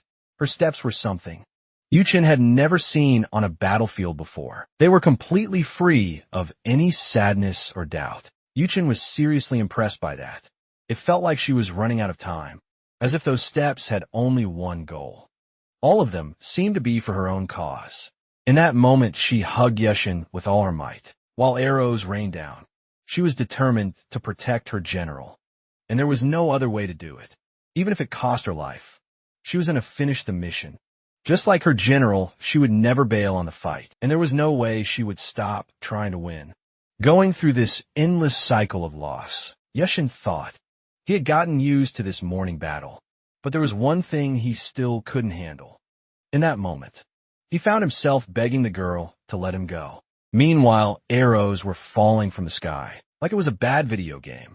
Yushin reminded the girl of the request he had made earlier, but at that moment, she was already heading to a better place.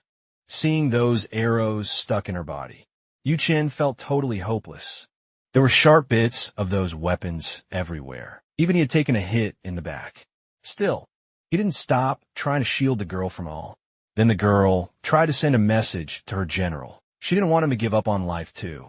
And those ended up being the last words of the poor, nameless girl who, after a few seconds, found peace in Yushin's arms. Meanwhile, the team leader was glued to the big screens. He had this serious look while watching the game unfold. Yushin at that moment was pleading for the girl's life. Then the boy held her arms super tight and stuck his weapon in the ground to lighten the load. With that, he noted the girl resting on his back and made a face of pure determination to hold her up. Then he asked her to open her eyes, knowing she wasn't done yet.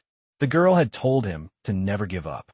For their story to be legendary, they had to stick it out till the end. And for that, Ishan wouldn't bail on her. No way. The boy put in every ounce of effort to keep the girl alive soon. He was begging her to open her eyes. Suddenly, a different movement flickered on the girl's face. Like a miracle, then she coughed, showing signs that she was still in the game. Ishan's eyes widened, not believing what he was seeing. The girl was actually alive at that moment. He didn't want her to leave for a better place at all. He begged her to survive for herself. Meanwhile, the enemy soldiers were closing in, with bloodlust in their eyes. Yuchen tried to move to get the girl out of danger. He was totally drained and his body was wrecked. Even so, Yuchen didn't care that his muscles were screaming. He had to move to save his best friend.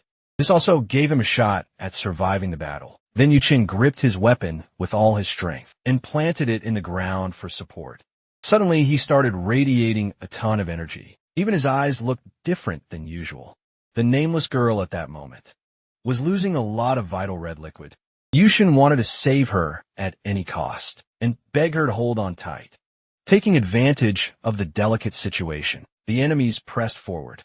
They stared at the two with faces hungry for victory and tried to intimidate them with looks that screamed crazy, even though he was barely holding it together. The boy tried to protect his loyal shield. He thought of the jerk Lee, Himyu, who had betrayed him. All those thoughts seemed to fuel the boy's strength. The girl then coughed again, showing signs of life. Yushin had no time for distractions and needed to hustle to survive the chaos. However, something was making it hard to move. At that moment, it was his body, which had not a drop of energy left. But the enemies didn't care and had no mercy for the hero. Yushin was desperate to move and push himself to do it. The enemies were already closing in on his life. Boy's flesh was all torn up, and his muscles were screaming from the effort. But Yuchen did not give up at all. He pushed himself harder than ever to move. He then managed to grip his sword tight and lift it up. Little by little, he finally started to rise from that tricky spot. His whole body felt like it was on fire. Pure agony, but at the same time, a crazy power was bubbling up inside him, pushing him to stand tall. Gradually, Yuchen was getting the strength to rise again. He was super determined to keep moving and win this battle with that. He finally stood up and charged into the fight against his foes.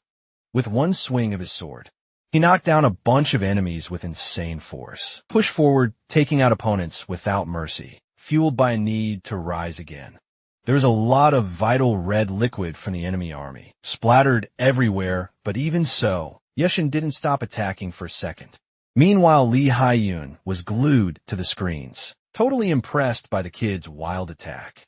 In power, the operators were freaking out, unable to figure out what was going on. The game was throwing up error messages. saying the combat level was off the charts. It was just like the hits Black One delivered. Yushin was taking down dozens of enemies with a single strike, and he didn't even seem to tire out while doing it. The enemies were already looking desperate, realizing the power this kid had. While he fought the weak girl, called out his name. He tried to listen to her, but he focused. She wanted to say something before it was too late.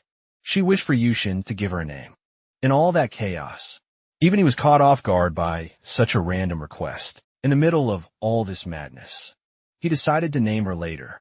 After saying that, you should notice the girl shaking her head, leaving him shocked, since she always followed his orders. Then she started explaining why she disagreed. It was because she'd never forget her name, if it was given right then. Hearing that, Yushin went quiet. He had a thoughtful look on his face. He watched the enemies closing in the horizon, thinking of a name for the girl. Finally, after a few seconds of deep thought, he started to share his decision. From now on, Ishan would call her Sepia, which meant a reddish-brown color, linked to old school photos. When she heard her new name, the girl lined up with a happy little smile. She approved and praised the name chosen by her general. It reminded her of the sugarcane fields, glowing in the sunset back home. At that moment, Yushin was already wiped out from a battle, but still he held the girl's hand tight, and he tried to carry her on his back. Yushin even gritted his teeth and shouted. From the effort he was putting in, the protagonist would never give up on Sepia. Seeing the boy's energy fading, the enemy army decided to charge in. Then they came at Yushin, aiming to finish him off. With that, they landed a bunch of hits on him, draining him of liters of vital red liquid. After that, the danger signals from the simulator started to fade away, and finally, the info panel popped up, showing the end of simulation 138. Meanwhile, the operators and the team leader were glued to the screens, super worried, but also relieved. Lee Hyun was satisfied to have taken the boy down, but one thing bugged him. Yushin had managed to get under his skin. He didn't expect the protagonist, growth, to be this explosive. Suddenly, an operator shouted for the team leader, saying something else was going down. It seemed he found a way to separate Yushin and the night. In the game at that moment, the boy had flashbacks, remembering CP all hyped about her new name. He couldn't save that girl. Not even his burst of energy could break through the enemy line. But this time Yushin was ready to fight even harder, for everything to be different, even if it meant taking out the enemies in the most brutal way possible. He would defend Sepia with every ounce of strength he had. Finally, the info panel popped up, saying simulation 139 was about to start. As usual, the gray-haired old man warned the general that the enemy troops were rolling toward the plains. Yushin was already set in his mind that he would save that girl. With his eyes, he was scanning the crowd for her. Without a second thought, he shouted CP's name. His soldiers just watched him, totally confused about what was happening. Again, Yushin called for the girl, since she said she'd never forget that name. Meanwhile, everyone stared at the boy, thinking he was losing it. The cowards looked, totally lost at what they were seeing. The red-haired boy glanced at Yushin, clearly confused. Even the gray-haired old man stared at him, looking completely out of it. No matter how hard he searched, Yushin couldn't spot Sepia anywhere. Then he catches sight of the girl's sword. Just lying there, his eyes lock onto that weapon, like it's the only thing that matters. Yushin freaks out, shouting Sepia's name at the top of his lungs. The cowardly soldiers got even more spooked, watching the boys melt down. The red-haired boy asked the general who he's looking for. This dude felt super awkward calling Yushin that.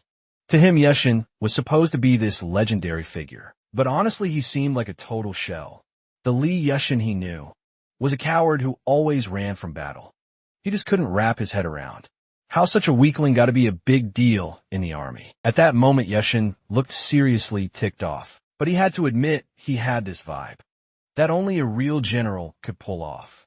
Suddenly, Yushin starts yelling, demanding to know where his loyal squire Sapio was. The gray-haired man responds that only God knows who that person is. Fuming at this reply, Yushin gets ready to unleash his rage, but instead he just grabs the old man by his clothes, leaving him shaking in his boots. All the soldiers, including the red-haired boy, shout in panic about the captain. The cowards clutch their weapons tightly, ready to defend the poor guy. They raise their swords, as if they were about to challenge their own general. Seeing this, Yushin realizes these guys would rather follow the old man than him. In seconds, everyone turned against him. Yushin, even with the old man denying everything, knew the captain thought he was a cowardly mud. At that moment, his gaze was pure disdain for his ally. He held him by the neck, treating him like a rag doll, and with barely any effort, lifted the desperate old man off the ground. The red-haired boy watched in disbelief, thinking the captain had to weigh at least 100 kilos, and Yushin was lifting him like it was nothing. Plus, Hailmerk was a knight who could manipulate Terra, which should have made it tough for Yushin. To take him on, Yushin didn't care what they thought, and just wanted one thing. He needed to know where Sepia was. The red-haired boy, hearing this, wondered who this girl was, and if the general was actually losing it. Soon the boy tells Yushin that no one knew where that woman was, and he should let the captain go so they could chat. But the protagonist seemed totally uninterested in the boastful red-haired boy. He kept holding that cowardly, gray-haired man by the neck, just like he deserved. Then, out of nowhere, Yushin turns to the red-haired boy, showing a psychopathic grin. He flashes a wicked smile meant to scare the boy. With that, the red-haired boy starts feeling threatened by Yushin and his insane thirst for battle. Finally, after all that tension, the boy starts to let go of the captain. The old man, once freed, begins to plummet from way up high, and he crashes down hard against the ground. Yushin, then, in a totally unexpected move, lunges at the annoying red-haired boy. He grabs him by the neck, leaving him gasping for air. I wanted that cocky boy to spill the beans. Right then, and they're desperately watching this, the old man yells at the general, saying there was no one named Sepia, and wondering how he could move so fast. Suddenly the captain's eyes widen, not believing what he just saw. Then he takes a solid hit to his body, and it came from his own ally Yushin. Still holding the red-haired boy, kicks the old man, sending him flying. All the soldiers at that moment looked at him with terrified expressions, choking on his own breath. The red-haired boy had no chance to react, and could only watch his captain get tossed by Yushin. The old man flew far away, looking like a leaf in the wind. Yushin then makes it clear that Sepia was not just some random civilian. She was someone who couldn't be compared to a walking piece of trash. Like those guys, the owner of a long sword was his only ally on that endless battlefield, and proved to be a better knight than all those present looking at that weapon. The old man suddenly remembered something, and he calls out to the general to explain everything. Maybe Yushin was talking about night number 232, and the protagonist glares at the captain with a furious expression. Even his eyes seemed to radiate pure strength. The old man, seeing the boy's face, falls into despair. He wondered if the heavy shadow creeping up on him was really the descendant of the coward. He knew Yushin's footsteps were so loud, they could scare a ghost. His vibe was straight up Supreme Commander, nothing like his dad at all.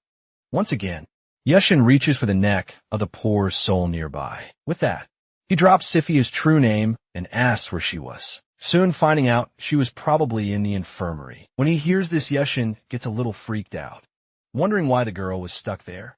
Without a second thought, he tells the captain to lead the way to the infirmary. Then, through the pouring rain, they start their trek to the spot. Finally, after a few minutes of hustling, they reach the place with anxiety hitting peak levels. Yushin speeds up, leaving his crew behind. Without even thinking, he bursts through the door and shouts for his best friend Sepia. Everyone in the room turns to him, looking super scared. Almost all the injured seemed totally confused about what was going down. But on one of the last stretchers, Yushin spots a familiar figure. It was Sepia lying there unconscious, getting help from a nurse. Seeing her like that makes Yushin's eyes go wide with worry. He steps further into the infirmary, leaving the professionals looking totally lost. Soon Yushin reaches Sepia's structure and starts checking her out. He couldn't wrap his head around why this was happening. Sepia looked rough, with all sorts of scrapes on her face. When asked why he was there, Yushin jumps at the chance to find out what happened to her. But the nurses had no clue what caused it, even after she'd been there for 10 days. Eugene freaks out when he hears how long Sepia has been stuck there. Just a few minutes ago, they were fighting side by side, and now, according to the nurses, she's been out for 10 days straight. This made zero sense to him. He then asked the nurse if there's any chance the girl could wake up. While thinking about how Li Hyang, you could pull off such nasty tricks. Since it was tough to give a solid answer, the nurses just asked the general to keep it down. In the infirmary, Yushin was super worried about not seeing her wake up and might have to watch helplessly as he lost his ally. Even the nurse, seeing the boy's pain, wore a sad face. The patients also looked at the general with concern. Meanwhile, the soldiers waited outside, all tense and on edge. Then the nurse tells Yushin, and he could see her again. This quickly grabs the boy's attention, and he turns to hear what she had to say. According to her, if Yushin went to find the Virgin Mary, he could see Sepia again, because she could heal any illness out there. If he could get Sepia to the Virgin Mary, the nurse was sure she could be saved. Hearing this, the protagonist feels a bit lost about who this woman even was. Then, without hesitation, he asked the nurse what he could do to find her. Meanwhile, the enemies were already gearing up to invade the castle. The climbers quickly scaled the stairs. Taking advantage of the rival army's chill vibes, they climbed with mad ease. But up top, they ran into the first squad of opponents. According to the nurse, there was only one way for Yuchen to meet the Virgin Mary, and that was to win that never-ending battle. If Yuchen could lead the war to victory and find a Virgin Mary, he would definitely be able to save Sepia from her illness. But for real, it wouldn't be easy facing those enemies. Thirsty for a win, all the patients at that moment looked anxiously at the general.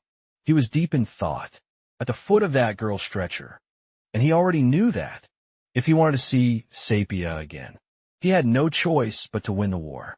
Then a soldier tells Yushin that all the headquarters have been wrecked, and the enemies would be there soon. While he was already cooking up a plan in his mind, protagonist's strategy was to fight until he couldn't fight anymore. So he tells Sepia to hang in there, because all his plans would work out soon. And finally, that endless battle would come to a close. Eugene ends up confessing that while fighting, there were countless times he thought about throwing in the towel.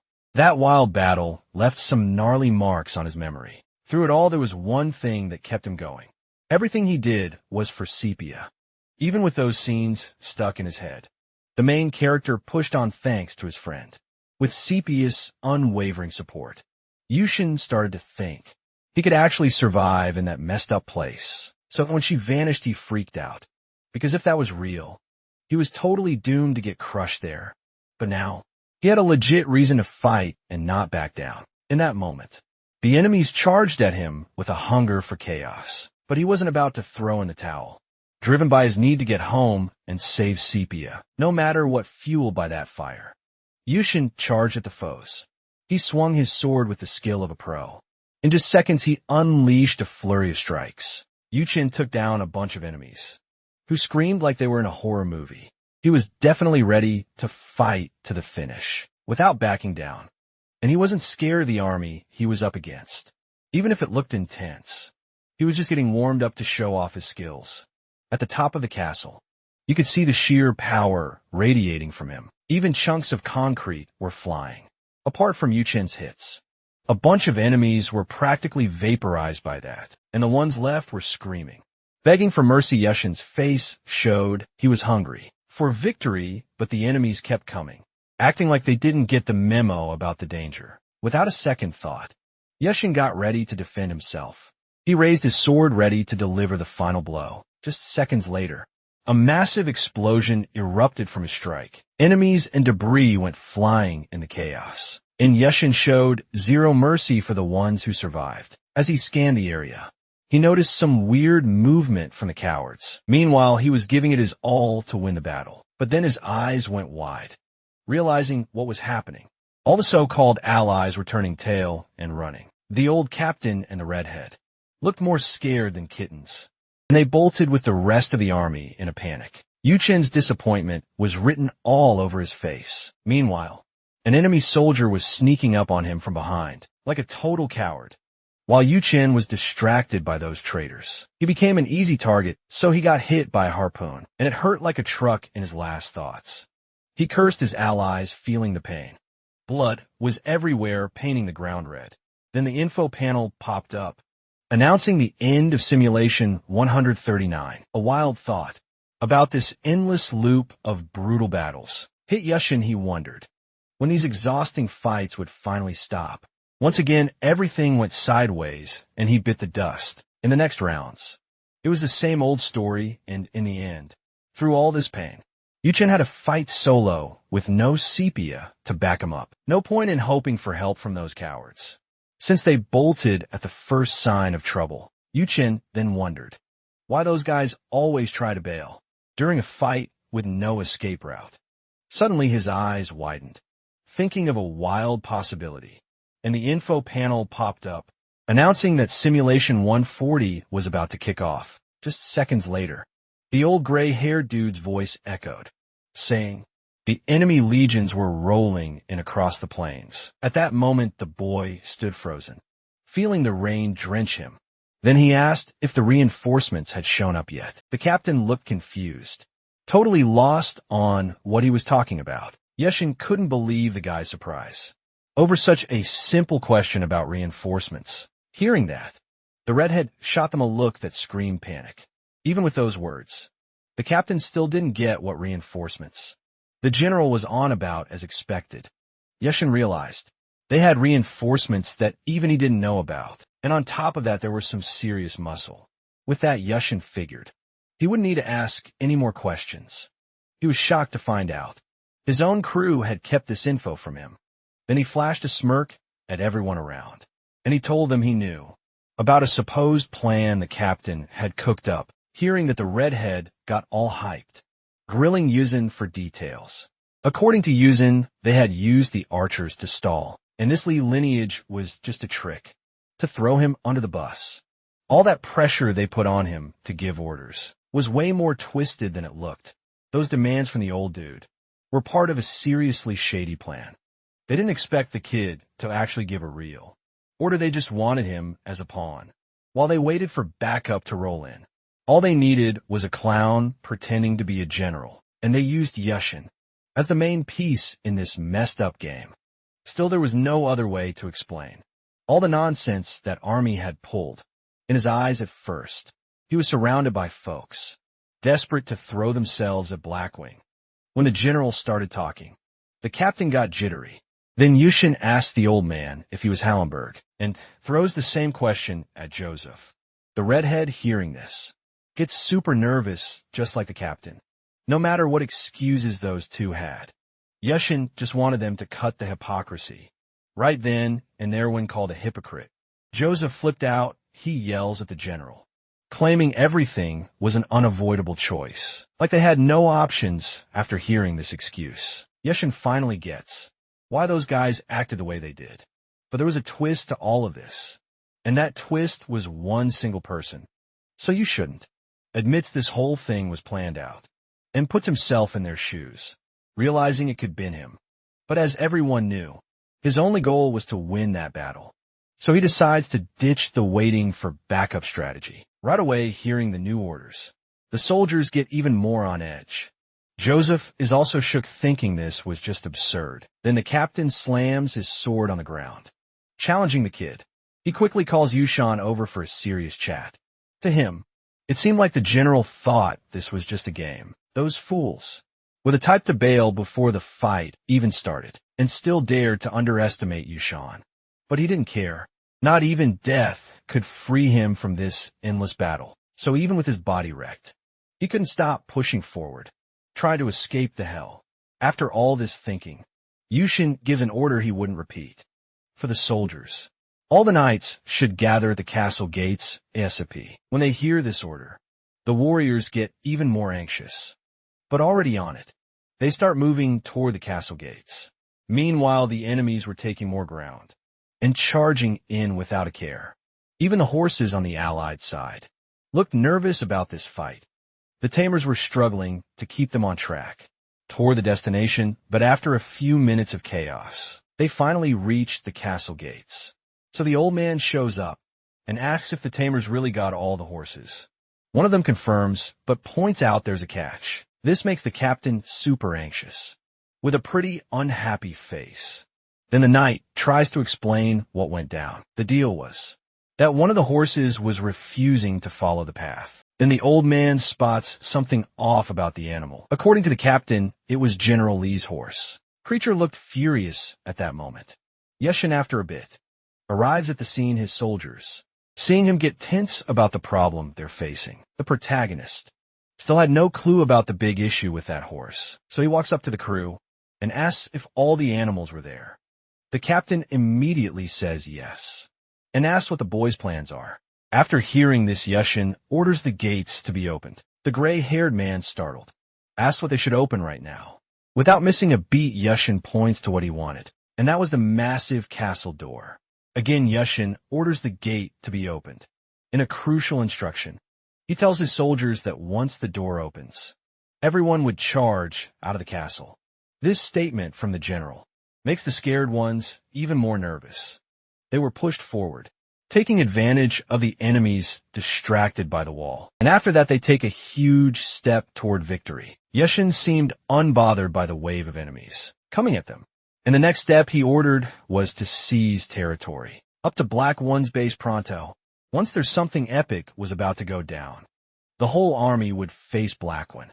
Without a hint of fear at that moment, Yushin was gearing up for war, and his rage toward that monster fueled his march. Black One was his ultimate enemy. Right then, after all the steps laid out by the general, the army finally took down the big guy and sent all the enemies packing. This was their only shot at surviving. In that crazy place, General stands while saying this was super intense. Meanwhile, in the castle's stable, a weird calm hung in the air. A rebellious horse was pacing around, clearly on edge. Then it slams its snout against the barring door, trying to bust out, not getting anywhere. The horse gets even more furious. Outside, the soldiers were questioning Yushin's call for them.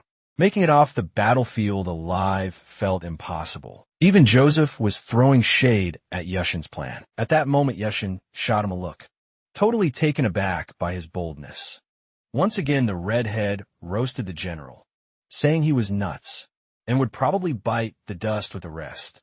Even the captain was stunned by the guy's guts and tried to shut him down, but he kept going at Yushin to Henda.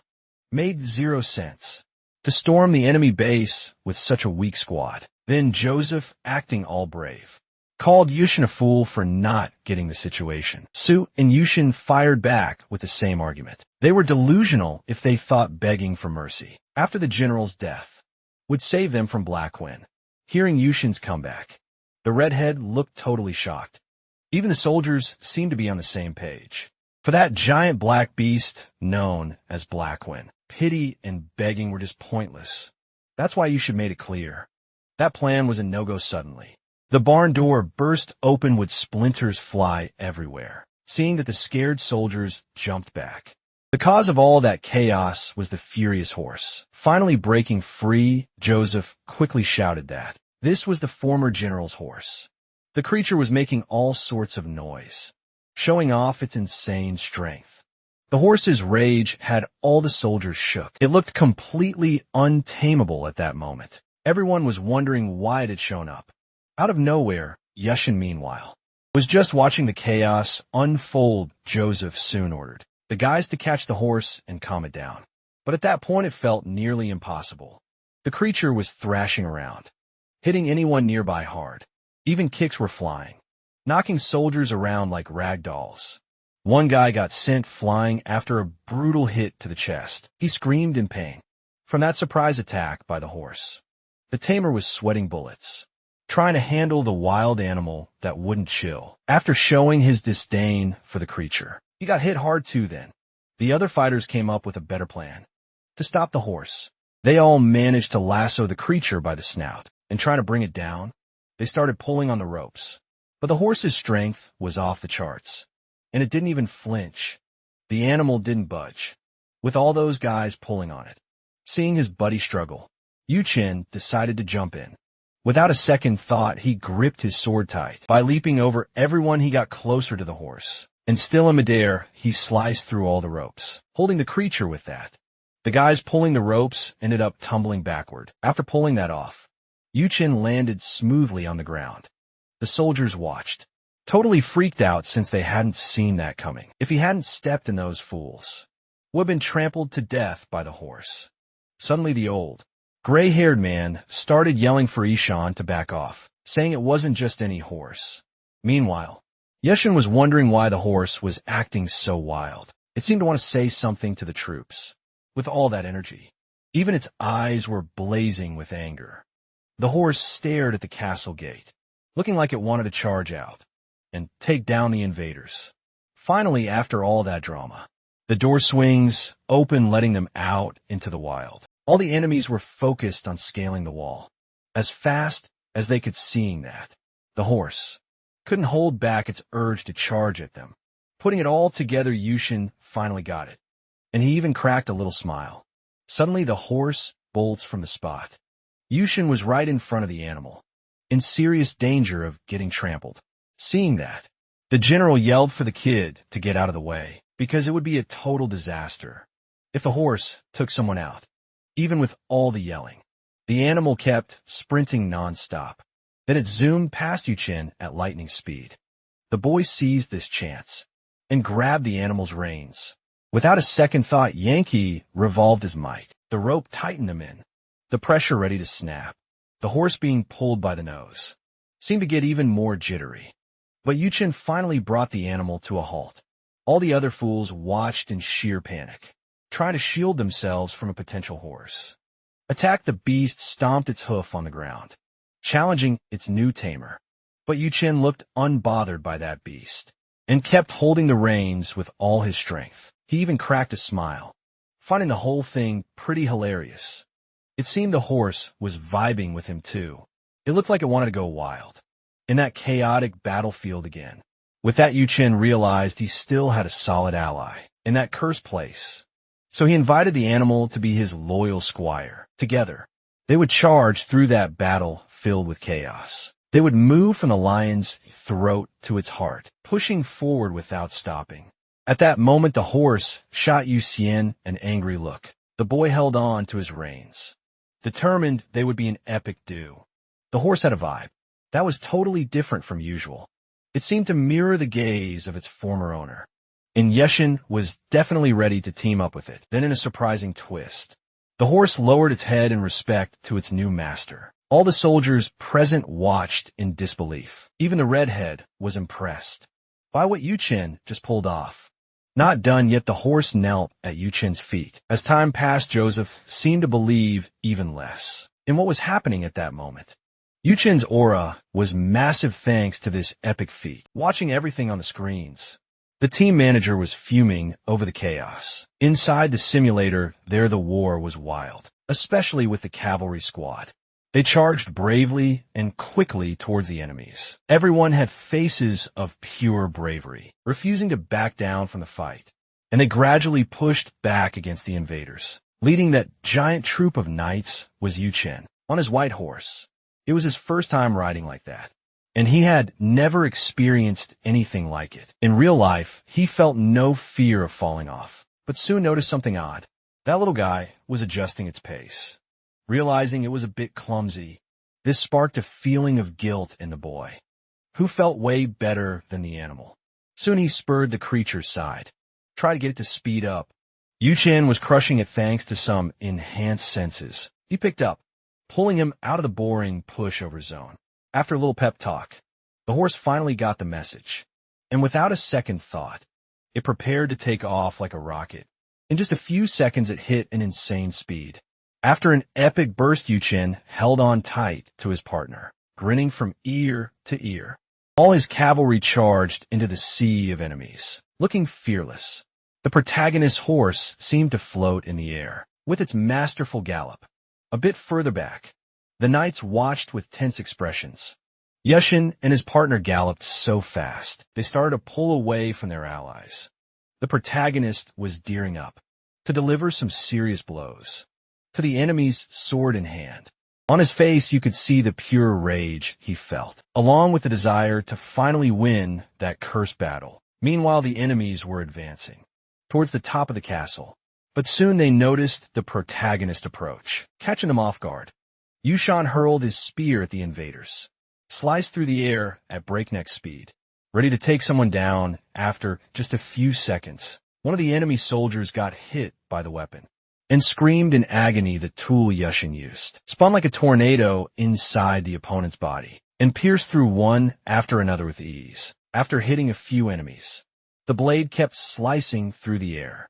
With insane power, that single throw from Yushin ended up taking out a bunch of enemies. In the blink of an eye, meanwhile, the sword fight raged on across the battlefield, even with several allies injured. The invaders kept pushing into the protagonist's territory. Castle's defenders fell from above, as if they were nothing. The enemy's climb was getting faster and more effective. Dozens of invaders skillfully used the ladders against the castle walls amidst that sea of people. A somewhat familiar silhouette popped up. It was the infamous Black Queen, riding his evil horse like a total boss. He was scanning the scene with one eye, looking super serious. His soldiers were scaling the walls, taking over without breaking a sweat. Black One, meanwhile, was thinking it wouldn't be long before that castle was toast. And guess what? Yushin was also part of the enemy's wicked plans for chaos. Suddenly, Black One started to remember a not-so-great memory, and it probably had something to do with his missing eyeball. He couldn't shake thoughts of the Reaper, who yanked out his right eye. There was some juicy info about that warrior. He was a descendant, and now it was the villain's turn to take out what held that dude's head. But Black One heard a rumor that his son was a total coward. If that was true, the villain planned to take out both of his eyes first. While Blackwing was lost in thought, Yushin charged ahead with his knights. His blade was finally getting worn out after taking down tons of enemies, and in a few seconds, it was stuck in the ground like a flag of victory. The invaders were in awe of the destruction that weapon had caused, but there was no time to waste, so they focused on the hero, who was getting closer and closer. On his majestic white horse, with a sick leap from the animal, Yu Chen soared over a bunch of enemy soldiers. From up high, he spotted something sketchy down below. The enemies were gearing up for a possible ambush set by the boy, but Yu Chen looked unbothered and kept charging with a fierce vibe. Without a second thought, he started swinging his sword, taking out enemies left and right. Those left standing were in total despair, facing the legend himself. Even a horse was in on it, stomping hard on some foes. Plus, it was delivering epic headbutts, knocking out several invaders. The duo kept pushing forward, proving they were a force to be reckoned with. Meanwhile, the enemy generals were trying to surround Yushin, to take him down as time ticked by. Those invaders seemed more pumped to drag the boy down, but Yushin was watching all this. Looking fearless, soon he gripped the reins tighter, ready to charge at another squad of soldiers. The horse seemed more hyped than Yu Chen to win this battle, and with its snout, it could knock down anyone in its path. Without thinking twice, Yu Chen dashed toward his spear, still stuck in the ground. He snatched it up quick with that. The hero let out a fierce shout and charged at the enemies with even more power. Meanwhile, Black One hoped the Reaper's descendant wouldn't let him down. Yushin fired up to win, sliced through all the enemies who dared to stand in his way. The despair on those invaders was clear, on their tired faces. But the hero didn't hesitate to keep pushing in battle, and it looked like he was just getting warmed up. Yushin and his new horse buddy were an epic and seemingly unstoppable duo in the war. Everyone present was watching in awe as those two worked together. Yushin impressively had cleared a path for the troops to follow him. Without a second thought, the boy's knights charged through the gap in the sea of enemies. If they wanted to survive, they couldn't lag behind and had to sprint toward the dreaded Black One. But the road to the villain wouldn't be easy. With so many invaders, even with this challenge, Yushan didn't back down and advanced, sword in hand, ready to fight. Without hesitation, he delivered a massive blow that sent a bunch of enemies flying off the battlefield. A little ways off, Black One was watching everything closely and wondered what kind of beast that was. Suddenly, some of his knights rushed in, shouting his name like it was an emergency. He quickly asked what all the fuss was about. Without missing a beat, one of the knights told him that their soldiers had fallen into an ambush set by the enemy. Hearing this, Black One was fuming, unable to believe that some lunatic would ambush an entire base, wondering who that guy could be. Even the captain of the knights looked shocked and knew who the mastermind was. Without hesitation, he quickly revealed that all those troops were led by Liu Chen. Upon hearing this, Black One was impressed and threatened the knight if he was lying. But the knight was totally sure of what he said, and the general should trust him. At that moment, Black One looked anything but happy, showing a seriously sinister vibe. Suddenly, he let out a terrifying laugh that could scare anyone. Silly, he wondered who had the guts to call him a coward, because no one in the right mind would think about invading that place. Black One couldn't believe Yushin was actually coming for him, so he decided to be polite and welcome him.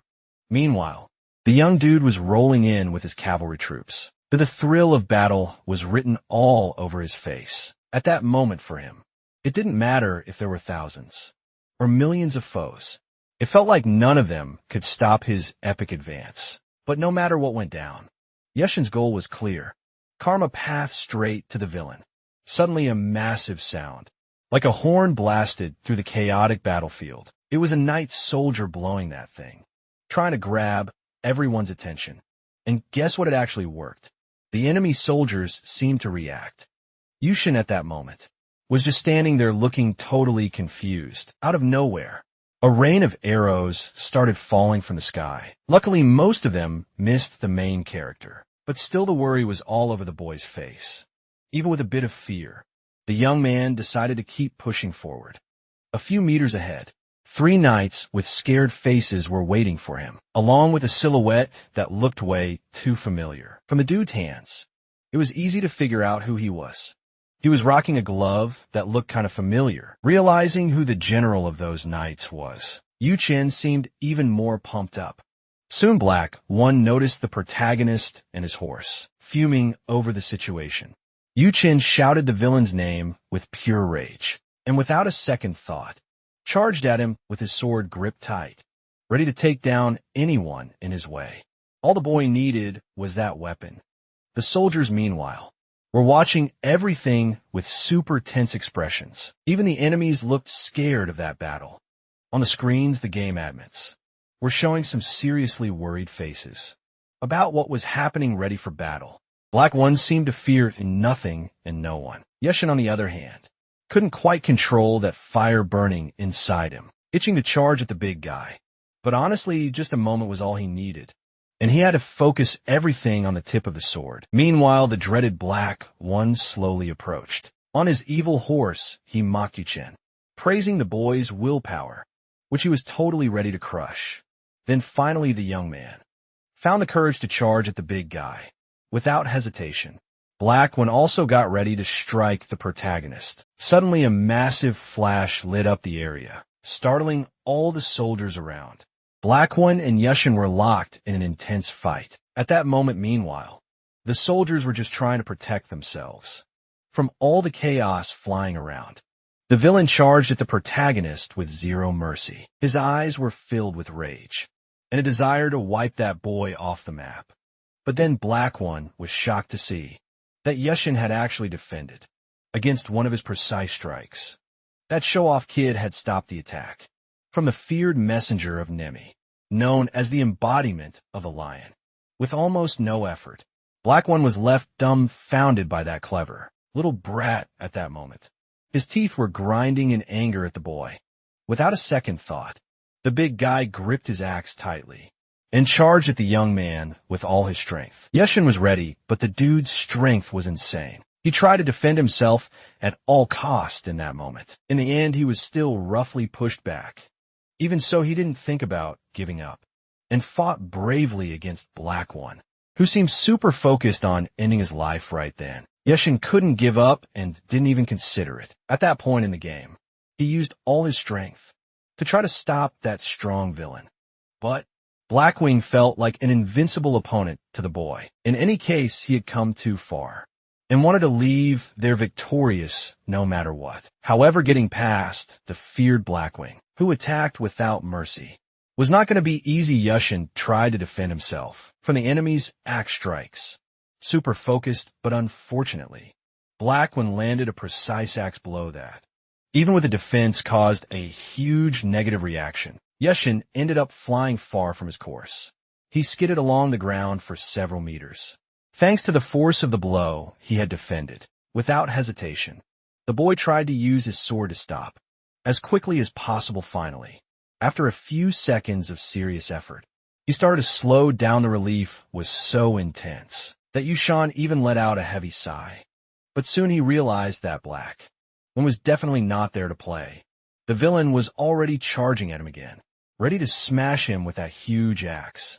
Startled, Yushin watched the scene unfold, realizing just how strong his enemy was. At that moment, Blackwing flashed a psychopathic grin, clearly loving his dominant role in the fight. Then, out of nowhere, he launched a massive punch at the protagonist. Luckily, Yushin managed to leap high, dodging the hit just in time. But the despair on Yuchin's face was real. He was dodging every single one of Blackwing's attacks, and it looked like he was just running away from the fight. Blackwing, noticing this, mocked the descendant, asking where that epic energy from earlier had vanished. Yuchin seemed to have a secret plan and brushed off the big guy's taunts. All he could think about was smashing that show-off's head into the concrete. His time in the air was running out. Realizing this, the villain's evil horse charged in, aiming to take him down. Fortunately, Yuchin caught onto the horse's sneaky move. Without a second thought, he dodged the beast and slashed at it with his sword. With no strength left, the horse crashed hard onto the ground. As he scanned the area, Yushin noticed something that grabbed his attention.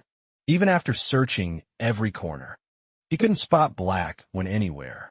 All that was left was an injured horse and a bunch of regular enemies. Finally, Yushin spotted a familiar figure. Up high there was a shadow that definitely looked like his opponent. In that moment, Yushin thought he had some strength left, but he could barely move. The gap between his power and the opponent's was insane, as Blackwing attacked from every angle without a care. Seeing a frontal strike coming, Yushin gripped his sword with all his might. His weapon was already in a defensive stance, ready for action. 2 seconds later, Blackwing charged at him with full force. The villain even laughed at the boy, saying his fun was about to end. Then bam! Yuchin's sword shattered into pieces, turning into a shower of steel, flying across the battlefield. Yuchin got knocked back hard from that hit. He was thinking about how he might lose, and how huge the gap was between him and his opponent. Meanwhile, Blackwing kept coming at him. Yushin still couldn't believe it was all happening like this. Usually everything ended with a critical hit, and he had no clue what was next. But if Blackwing kept attacking like that, even he would eventually tire out. So, Yushin decided that moving forward was the only option. At that moment, suddenly, the info panel popped up, saying the simulation had just wrapped up. The game seemed to be ending right there. A bunch of sound alerts went off, and according to the panel, Yushin was sitting in 6th place overall. At that moment, the machine was calculating all his experience points. From the game, Yushin felt Blackwing must be getting tired of the fight. Even a monster would wear out if he kept attacking non-stop. The protagonist also saw the first attack as a way to lead him to that sweet victory. He just needed to hold on for another 60 seconds. After that, Blackwing would be at his limit, and he only have to survive one more big hit. Suddenly, the info panel popped up again, saying the simulation was restarting. Yushin looked super focused, just waiting for the monster to strike, which of course charged at him with a serious thirst to take him out. After landing a blow, a massive flash lit up the area. From the force of the impact, Blackwing, after finishing that attack, was shocked by what he saw. Liu Xian had totally dodged that deadly axe strike, like a pro in that moment. He was laser-focused, planning to stick to that strategy until the end. But unfortunately, the protagonist got hit squarely by the enemy, and all his plans went up in smoke. Then the info panel popped up, saying his experience points were being calculated. And just like that, a new simulation was starting. With no time to waste, Yushin jumped back into action. He gripped his sword tight, defending against enemy strikes. He didn't hold back on counter-attacking either.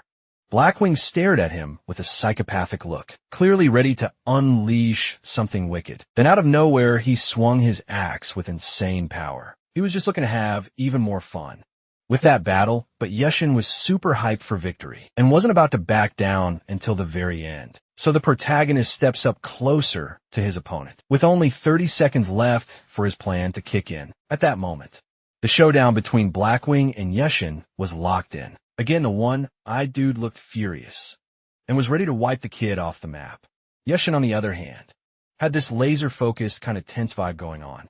But then he totally whiffed a crucial sword strike against his enemy. After dodging that hit, Blackwing jumped on the chance to counterattack. He literally yanked Yushin by his hair, and without a second thought, the villain tossed the kid way out of there. After that, Blackwing swaggered over, taking full advantage of his moment of power. At that instant, Yushin was stuck gasping for air, but Blackwing was all about finishing him off ASAP. Once the big guy hit that goal, the info panel popped up again, announcing the simulation restart. Previous scenes were played with Black when trying to grab the kid by his hair again. But this time, thankfully, Yushin managed to dodge that trap with a quick jump back. He put some distance between himself and the enemy. Then he faced Blackwing with a seriously angry look. He was ready to throw down with the villain for a while, until fatigue kicked in. But Blackwing wasn't about to roll over and take the L, even while battling hard. Yushin thought about how this fight was way more than just the start. Since he showed up, the war had become like iron sharpening iron. He'd been through countless finishes, but he was still standing, leveling up one after another.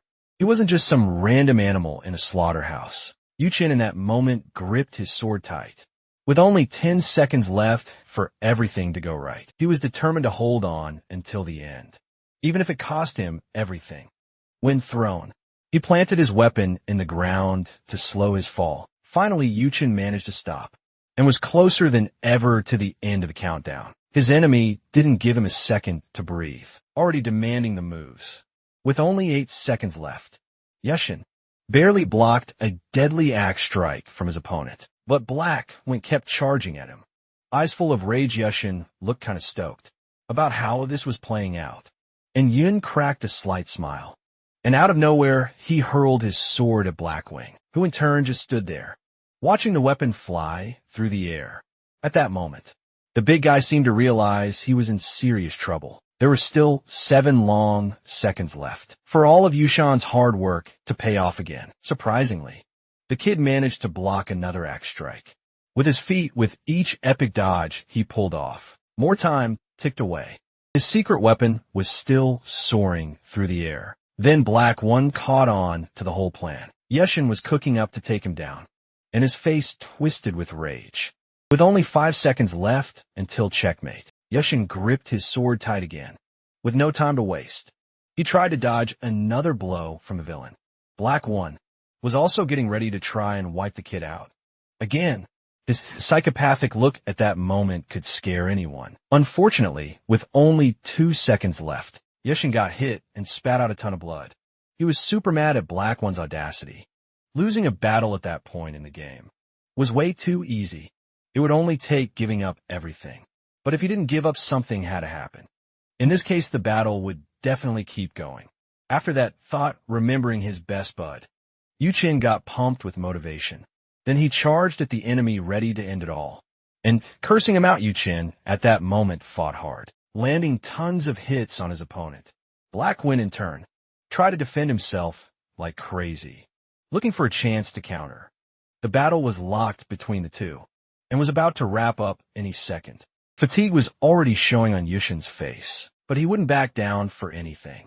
Even super tired, he held on tight. That crazy battle was one of the biggest challenges of his life.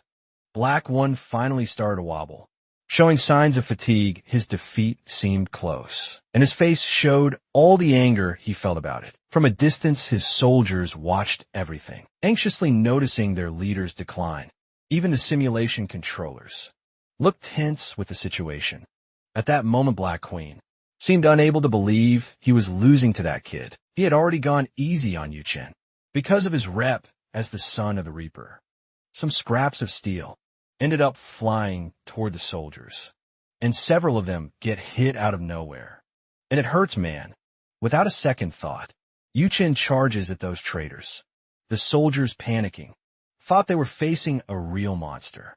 Yuchen's rage was written all over his face. Then he slams an elbow into a soldier's face. With all his might, the dude, caught off guard, gets sent flying from the impact. This guy, after taking the hit, crashes to the ground like a bag of trash. Yushin jumps at the chance to grab sword. With that weapon locked in his grip, the kid looked totally unstoppable. No hesitation, he charges at the other soldiers, landing precise hits. The men screamed in pain and despair. It was wild. Even the blonde girl looked pretty freaked out by all this. But Yu Chen showed zero mercy. His face said it all in just a few moments.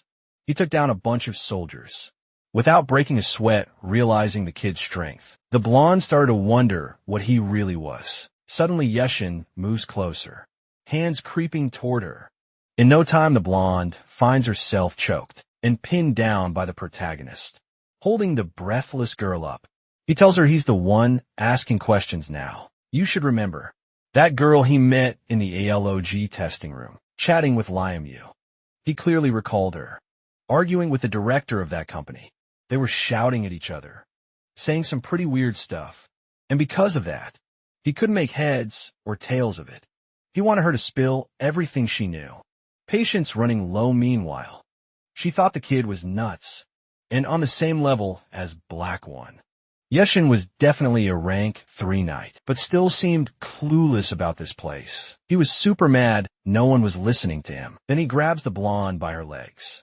Thinking it through, Yushin figured if she died, it would reset the whole simulation. When she heard this, the girl freaked out, wondering what he was planning. Then he tightened his grip on her ankle. She quickly fell into despair, begging him not to do anything. But he reassured her she'd be fine. Just had to endure the pain until it was over. After saying this, Yushin starts to put serious pressure on her ankle. She screams desperately, the pain hitting hard. The sound of her screams echoed through the castle, terrifying everyone. Those screams caught the attention of some soldiers guarding the entrance.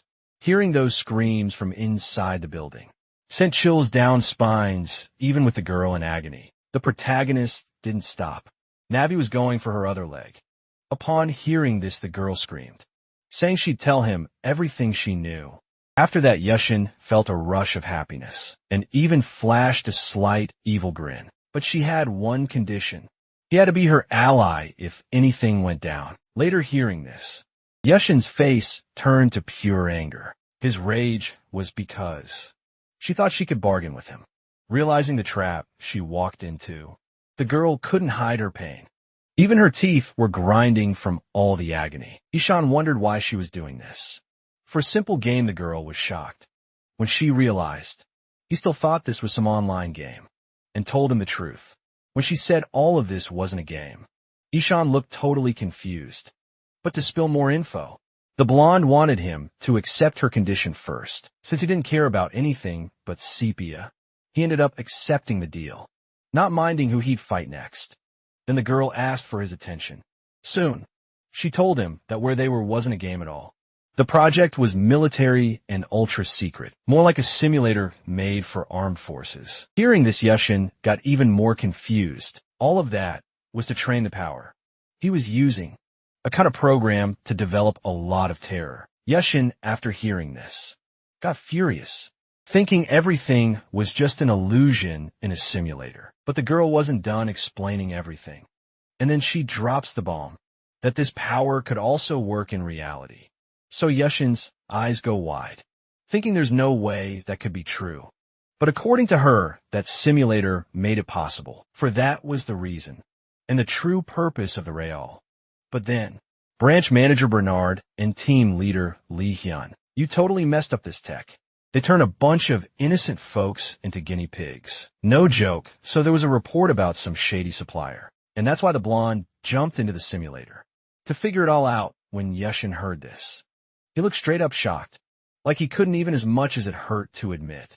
The blonde had a tiny role in the real simulator. Putting that aside, Yushin was curious why he got picked. It had nothing to do with military tests or illegal stuff. He was just a regular high school kid who wanted to play a VR game in a way that felt real. Already answering this question, the girl said he was just another underdog in the beta squad.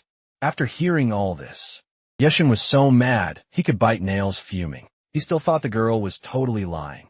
So he grabbed her neck a bit tighter. Not cool at all for a moment. It looked like she was about to fade out. From Yushin's face, it seemed he didn't regret being a jerk one bit. He kept her up in the air, looking like she was out cold. Suddenly she reacted, saying she had no clue why he was chosen first, and even if you twisted her neck, her answer would stay the same. Hearing this, Yushin was a little rattled, but she had more to say about that simulation.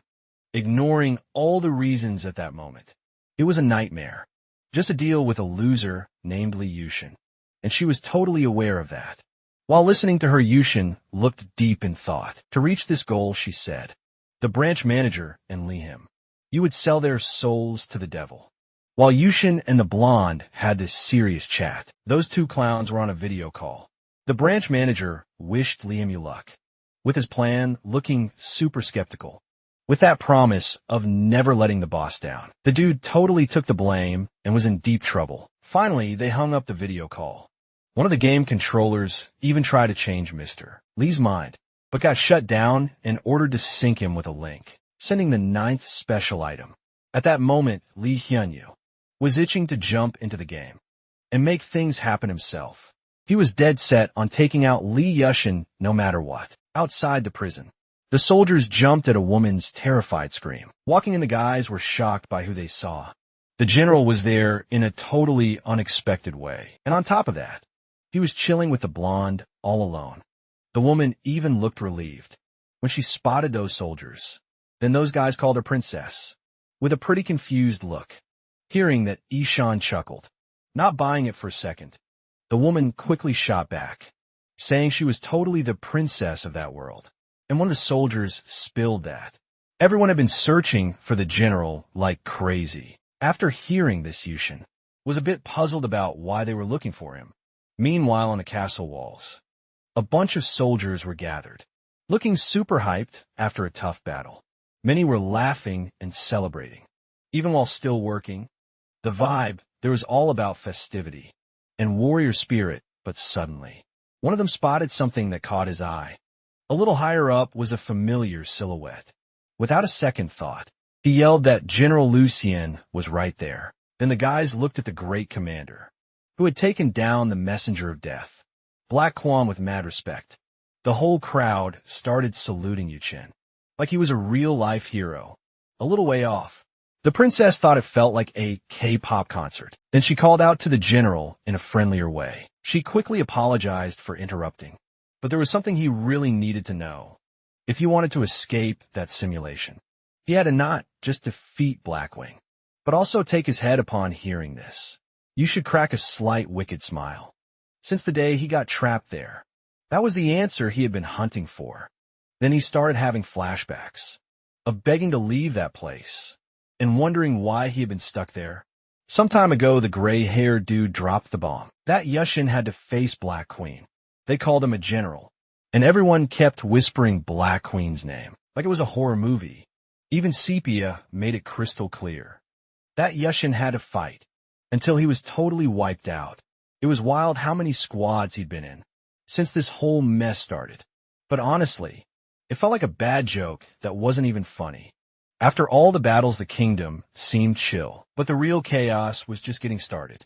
Far away, a guy in a super creepy outfit rolled up to what looked like a cabin. He probably came to fix Black One's axe or something, and rumor had it he was a mega powerful magician from a kingdom, since the general wanted it. The dude said he could whip up a way stronger axe for him. But the real reason he showed up at midnight was to drop some intel from the second prince. A genius plan was already in the works to guarantee the general a win in the next battle. When Black One heard this from the magician, he was all, "What's the deal?" But he was told he just needed to let the other soldiers take the lead in the battle tomorrow. A girl still hadn't come back, and they said she was gone. But Ishan felt deep down she was still out there. This girl meant the world to him. He had set off for a land where the endless red liquid flowed without mercy, and screams of pain echoed everywhere all the time. She probably ended up in that same place. And only by keeping that promise would they reunite with the ring owner. All of this felt like a wild dream, or some trippy hallucination, because Yeshin swore he'd been here before. He couldn't shake Sepia from his mind. No way, and in that moment, he silently thought about everything he could feel Sepia somewhere in that dream. She was in danger right in the middle of a battle, but she always had that sweet vibe. That totally captivated him, even with weapons flying in her. She looked so gentle seeing Sepia in danger. You shouldn't lend out a desperate scream. Everyone around him jumped, totally confused. Eugene quickly searched for something to hold on to. She looked pretty weak at that moment. His shock was so intense that it felt like his heart was about to explode. Soon a nurse rushed in, super worried about him. So shaken from the dream, he felt a wave of relief when he saw Sepia lying on a stretcher next to him. It was like she was right there in front of him. Suddenly someone knocked on the door. It was the princess. Wanted to share some news with General Liu Chen, even though she didn't want to drop this bad news. At such a rough time, she had to spill that unknown folks were invading the kingdom. When Yu Chen heard this, his eyes went wide like he couldn't believe it. A bunch of armed soldiers were marching in, making their presence known. They slammed their weapons on the ground, trying to intimidate the defenders. Like it was a showdown once again. A sea of enemies was at the castle gates, ready for round 2 out of nowhere. They started doing something super weird. This threw the defenders off, since they thought these guys would charge in, like hungry hyenas at dawn. Even Yushin was shocked to see Black when not going for a direct attack. As everyone expected, this left him feeling pretty freaked out, because what they were up to was still a total mystery. A bunch of soldiers formed a front line for no reason, and just stood there, looking like they were waiting for something. From a distance, Black One wondered why he only had 9 guys in the first combat squad, he thought. Those dudes alone weren't enough to snag the glorious victory promised by Lee. And but the gray-haired man seemed super confident in his plan. Since he showed up, failure wasn't an option, and he promised more than just victory. For Black Queen's crew with all his magic, he decided it was time to go after the enemy. Suddenly, all the soldiers changed completely, like they were possessed by some kind of spell that seemed to pump them up with strength and will to fight after a bit. The soldiers finally started moving, ready to attack the castle. Watching this, Yu Chen had a seriously worried look on his face. Black One also kept a serious gaze on his troops. As they advanced, then, out of nowhere, those soldiers started moving in a totally different way. They spun around at insane speeds, like they were creating a hurricane right there. After a few seconds, those dozens of soldiers morphed into one massive beast, astonished the castle defenders. Gawked at this, totally confused. That thing born from the fusion looked like a dragon that just dropped in. Even the princess, spotting this creature, shook her face, screaming fear. As time went on, that monster kept growing, merging with more soldiers, and slowly it took form, revealing its true self. After this transformation, the creature decided to crash Liashin's territory with a massive hit. The monster created a huge explosion at the castle gate. This wrecked the defenses that were supposed to keep everyone safe. From above, the defending soldiers watched in terror, fearing for their lives still. The monster kept pushing forward, looking totally unstoppable. The creature took out everything in its path without a second thought. The gates were nothing to the monster, which slammed into them to free its army. Even giant stones were hurled at the poor castle defenders, who were trapped in chaos. The destruction was wild wherever that evil thing went. Soon the princess figured out this wasn't a dragon, but a hydra. Since chopping off a head just made two grow back, that creature was a real nightmare. That could scare anyone at that moment. Was trying to smash down the castle gate with all its strength, and it started climbing that massive wall of the building. The few soldiers on top of the monster had an easier time reaching the castle's peak. Noticing this, the princess yelled out, warning everyone that the Hydra was coming. All troops needed to rush to the main gate, or else no one would survive to tell the story. According to the blonde, without a second thought, all the squads jumped into action and headed to the spot. Meanwhile, the enemies charged forward, overwhelming the castle a little ways off. Blackman watched everything with a serious look. Yu Xin, for his part, pointed out all the Hydra's heads. This instantly grabbed the princess's attention. He just wanted to chop off all the heads that monster had. As he plotted his victory, the battle raged on with huge stones flying everywhere. Suddenly, out of nowhere, Li Yuxuan leaped off the castle like a madman. Seeing this, the soldiers freaked out and shouted for their general. Yuxuan was falling from a crazy height, making it look like it was game over for him. The princess was totally confused, wondering why the hero was pulling a stunt like this. After a few seconds in free fall, the boy got ready to land. Then, still in the air, he spotted a stone plummeting next to him. Without a second thought, you shouldn't kick that stone, aiming for the enemies below. After that, he kept falling toward the ground. But on the flip side, the stone zoomed toward the enemies at insane speed, and then it finally hit the ground. Causant a massive explosion. For a few seconds, all you could see was debris and dust flying everywhere. That clever move from the boy ended up messing with the Hydra in some way. And judging by the wild look on Lu Xian's face, he was just getting started. Then, without a second thought, he charged at that monster fearless. At that moment, the battle between the hero and the monstrous creature kicked off. Yuxin charged at that freak without a hint of fear. The Hydra's defensive moves were clear, as the protagonist kept attacking. But none of that mattered, as Yuxin landed hits on those heads like a champ, even losing several limbs. The Hydra stood tall, ready for more. But the protagonist wasn't backing down, and kept ripping off those heads one by one. As time passed, the Hydra seemed to struggle with the painful hits, and roared in agony, and then finally, Yuxin landed a blow with his sword. That was the checkmate of that battle. After that, he stayed alert for any reaction from the Hydra. Yuxin's face was super focused, and even pumped about his plan's success. Black One, for his part, looked totally stunned by what he was witnessing. The princess's horror and the soldiers' panic were super clear at that moment. At that point, Ishan was surrounded by enemies and looked like he had nowhere to run. From the top of the tower, his soldiers shouted desperately, calling out his name. Meanwhile, the princess was convinced that the Hydra shouldn't even be in that simulator, which meant they dropped that monster in there just to take out Lu Xian. Now that he had awakened, what kind of nightmare the boy had been through was a total mystery to her.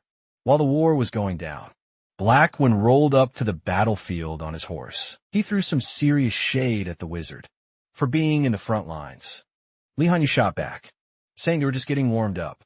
Black One looked a bit shaky hearing that. Then he dropped the bomb that he gifted him with. A certain vision, better known as a true endless hell. While this was going down, the princess was shook, realizing just how powerful that monster really was. Yuxin, on the other hand, was taking in the chaotic scene around him. Then it hit him that the Hydra didn't reset. It just kept regenerating.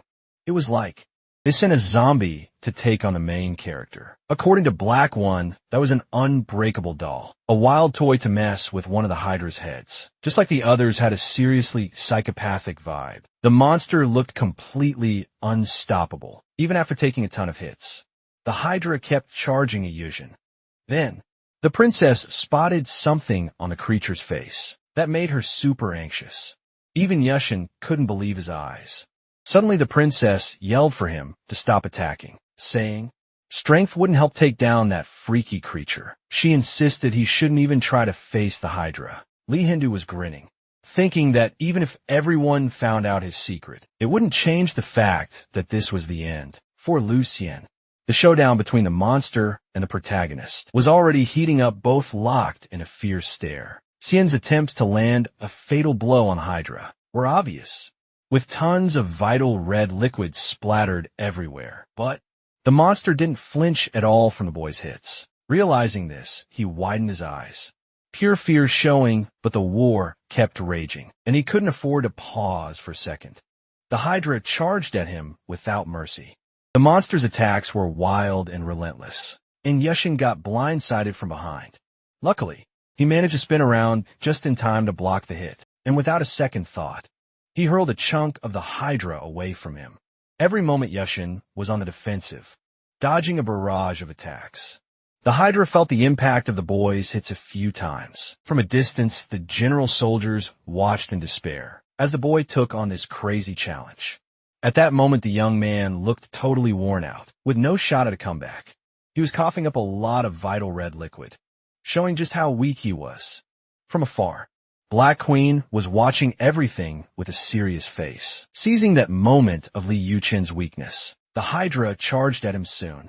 Parts of the monster were flying everywhere. Specifically, it was coming at Yuchen with blood in its eyes and a massive weapon in hand. Inevitably, the protagonist took a brutal hit to his body. That Hydra's charge seemed to have worked out for it. A few moments after that attack, all that could be seen was dust in the area. And when it cleared, it was obvious. There was no sign of life left in Yuchen's body. Soon the info panel popped up, saying Simulation 613 was about to start. With that, the princess realized these new enemies weren't like the extras the protagonist usually wiped out. But Yuchen didn't seem to care much about this crucial info. From what the princess had heard around the village, these guys were immortal soldiers. And this plan from the branch manager and Lee Himyu was a total abomination. Not to mention the other creepy dudes, who were people missing for ages. Like the legendary knight Arslan, along with the kid Medici who had black hair, and the bearded dude known as Voltic, and the shavy dark-skinned guy named Kundo. All of them had vanished without a trace in the past, and according to the info panel, they were ranked as true geniuses. Because of all this, even though Yushin was a master knight of rank 3, taking them down alone was impossible. But the young man looked super confident about what he was planning, because there was no one else around who could send these guys to purgatory. As the boy's words reached her ears, the princess felt a wave of nerves wash over her. Even her soldiers were staring at her with tense faces. The princess absurdly thought that she, and some of those troops frozen in fear, could actually help in the battle. At that moment, Shun looked deep in thought about what he was going to do. The princess on her end kept a close eye on him, trying to figure out what was going on. As embarrassing as it was to admit, she already had the one name that could get through those crazy gates. And that someone was the main character, better known as Lu Xian. He was the only one who could pull this off, and the princess totally trusted him. Then she shouted to Lu Xian, ready to hand him some kind of amulet. The boy was a bit thrown off, realizing he was about to get a pendant as a gift. That thing reminded him a lot of Zelda, and looked pretty similar. According to her, it was way more than just a pendant, since the Terra Crystal had been chilling for 7 years, waiting for a so-called emergency. Yushin felt a bit shy about accepting such a meaningful gift, but she insisted, saying it was important for what they were facing. With a stake so high if he went down, she would too. So she decided to go all in, believing in him. Listening to her, Yushin felt a bit puzzled by all this trust in him. It was wild for someone to act that way, in the middle of all this chaos. He thought only Scipia had that sweet vibe of always wanting to help, so it seemed like the protagonist wasn't alone in this fight. After all, finally, Yushin took the amulet from her.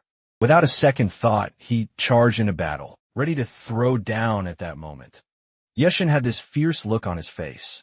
Meanwhile, the beast charged at him, eyes blazing, swinging a deadly weapon his way. Yuchen felt this crazy energy coming from the amulet. This wave of power was something totally different from his own. The girl who gave him the gift was watching the fight closely. Even if she wasn't as tough as him, the enemies had to be desperate to survive. in all this chaos. And that's why they wouldn't last much longer. According to the protagonist, Yuchen's face showed some stress anyway. The battle with the Hydra was already on. In the heat of the fight, he got hit by one of the weapons, and the amulet shattered into tiny pieces. Suddenly, Yuchen let out a massive shout, telling everyone to get out his way. At that moment, he was gearing up for a huge ambush on a beast. Then after a few seconds, he landed a powerful hit on his enemy. From a distance, the soldiers of Black One watched, totally amazed by the boy's strength. Even Li Hyun was left speechless, unable to believe his eyes.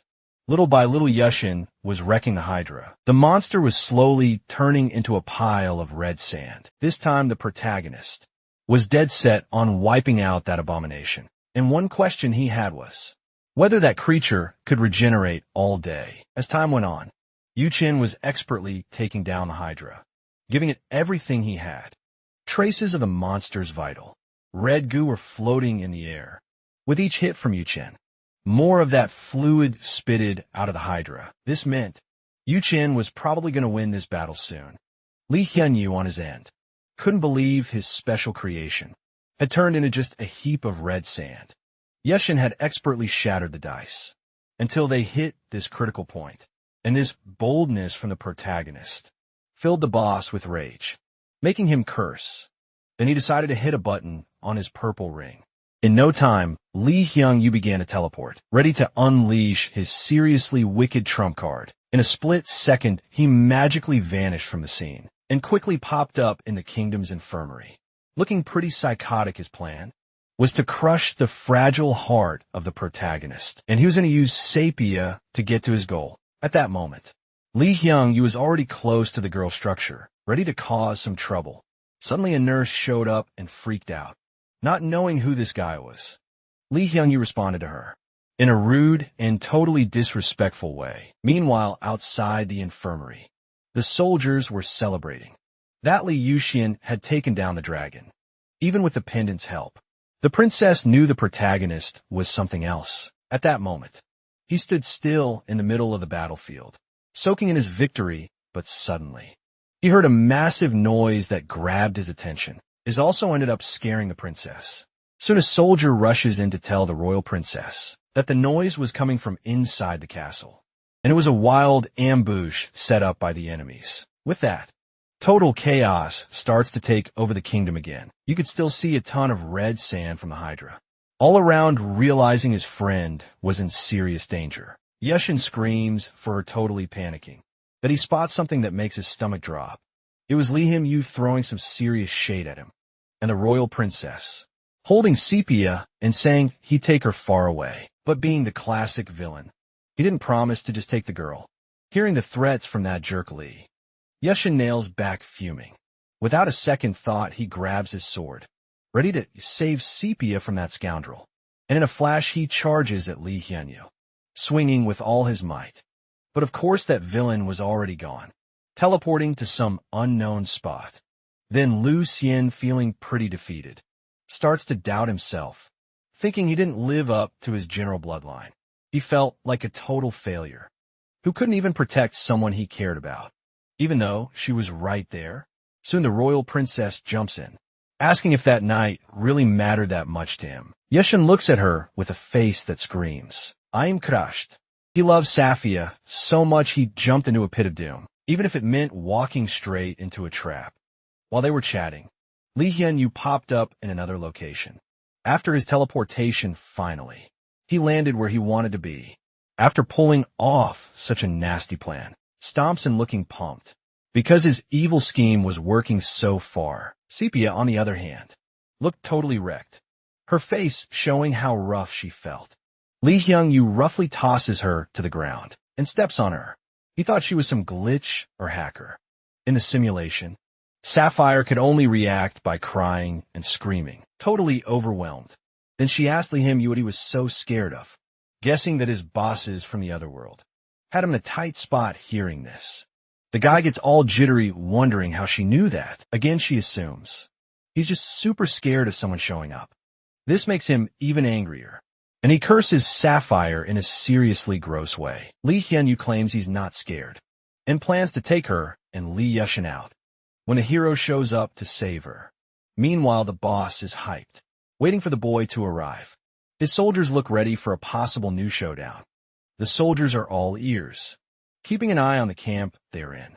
According to Lee Hyunyu, it wouldn't be long before no one could reset the game as many times as Yushin, who would fall into the trap and surrender to death, while the villain anxiously waits for the boy. Sepia is snoozing like an angel. Yushin on his end is gearing up to save his friend. Even though this was a massive trap, it was clear how much Sepia meant to him, making him do crazy stuff without a second thought. Based on this, the princess asks if he's really going to dive head first into this mess. Yuchin turns around, looking at her with a fierce determination. Then a soldier runs in with news for the general. He says if this is truly what the boy wants, everyone will follow him with pride. Hearing this, the boy looks totally shocked. Even though it felt like a total suicide mission, he realizes the soldiers are dead serious. Seeing those determined faces, Yushin asks if they really want to join him on this tough journey. Yushin had saved those guys' lives not long ago, so they decided to leave their families behind in the kingdom to fight alongside the general. Hearing the soldiers talk about their hopes for a return, Ishan realizes he's not the only one fighting for it. They all feel the same way. Then the princess says she knows that nasty wizard well, and he probably crawled to the abandoned depot, and that's why Ishan should launch the invasion, while a distraction is happening, getting out of there as fast as possible. With Sepia in his arms, seeing the girl's determination, the protagonist is totally impressed. He didn't know when or why, but if she vanished, everything would totally fall apart, along with the castle. So the hero decides to rally all the soldiers to save his friend. Then he whips off his iconic cloak, the one he wore through all those epic battles. Meanwhile, in the creepy warehouse, Scipio was getting roasted by the dude who didn't believe in a rescue plan from the general. But he was dead wrong, cause Yushin was already charging him with fire in his eyes. Then in a hot minute, the enemy soldiers catch wind of some weird movements around the warehouse, and that first sight sends chills down their spines. Yuchen stormed in with his cavalry ready to bounce, with Sepia safe and sound. That squad was straight up terrifying to anyone who dared to face them. Meanwhile, the guy told Sepia this was probably the last day she'd see the hero trying to save her, even with the odds stacked against him. Yuchen didn't flinch as he pushed forward.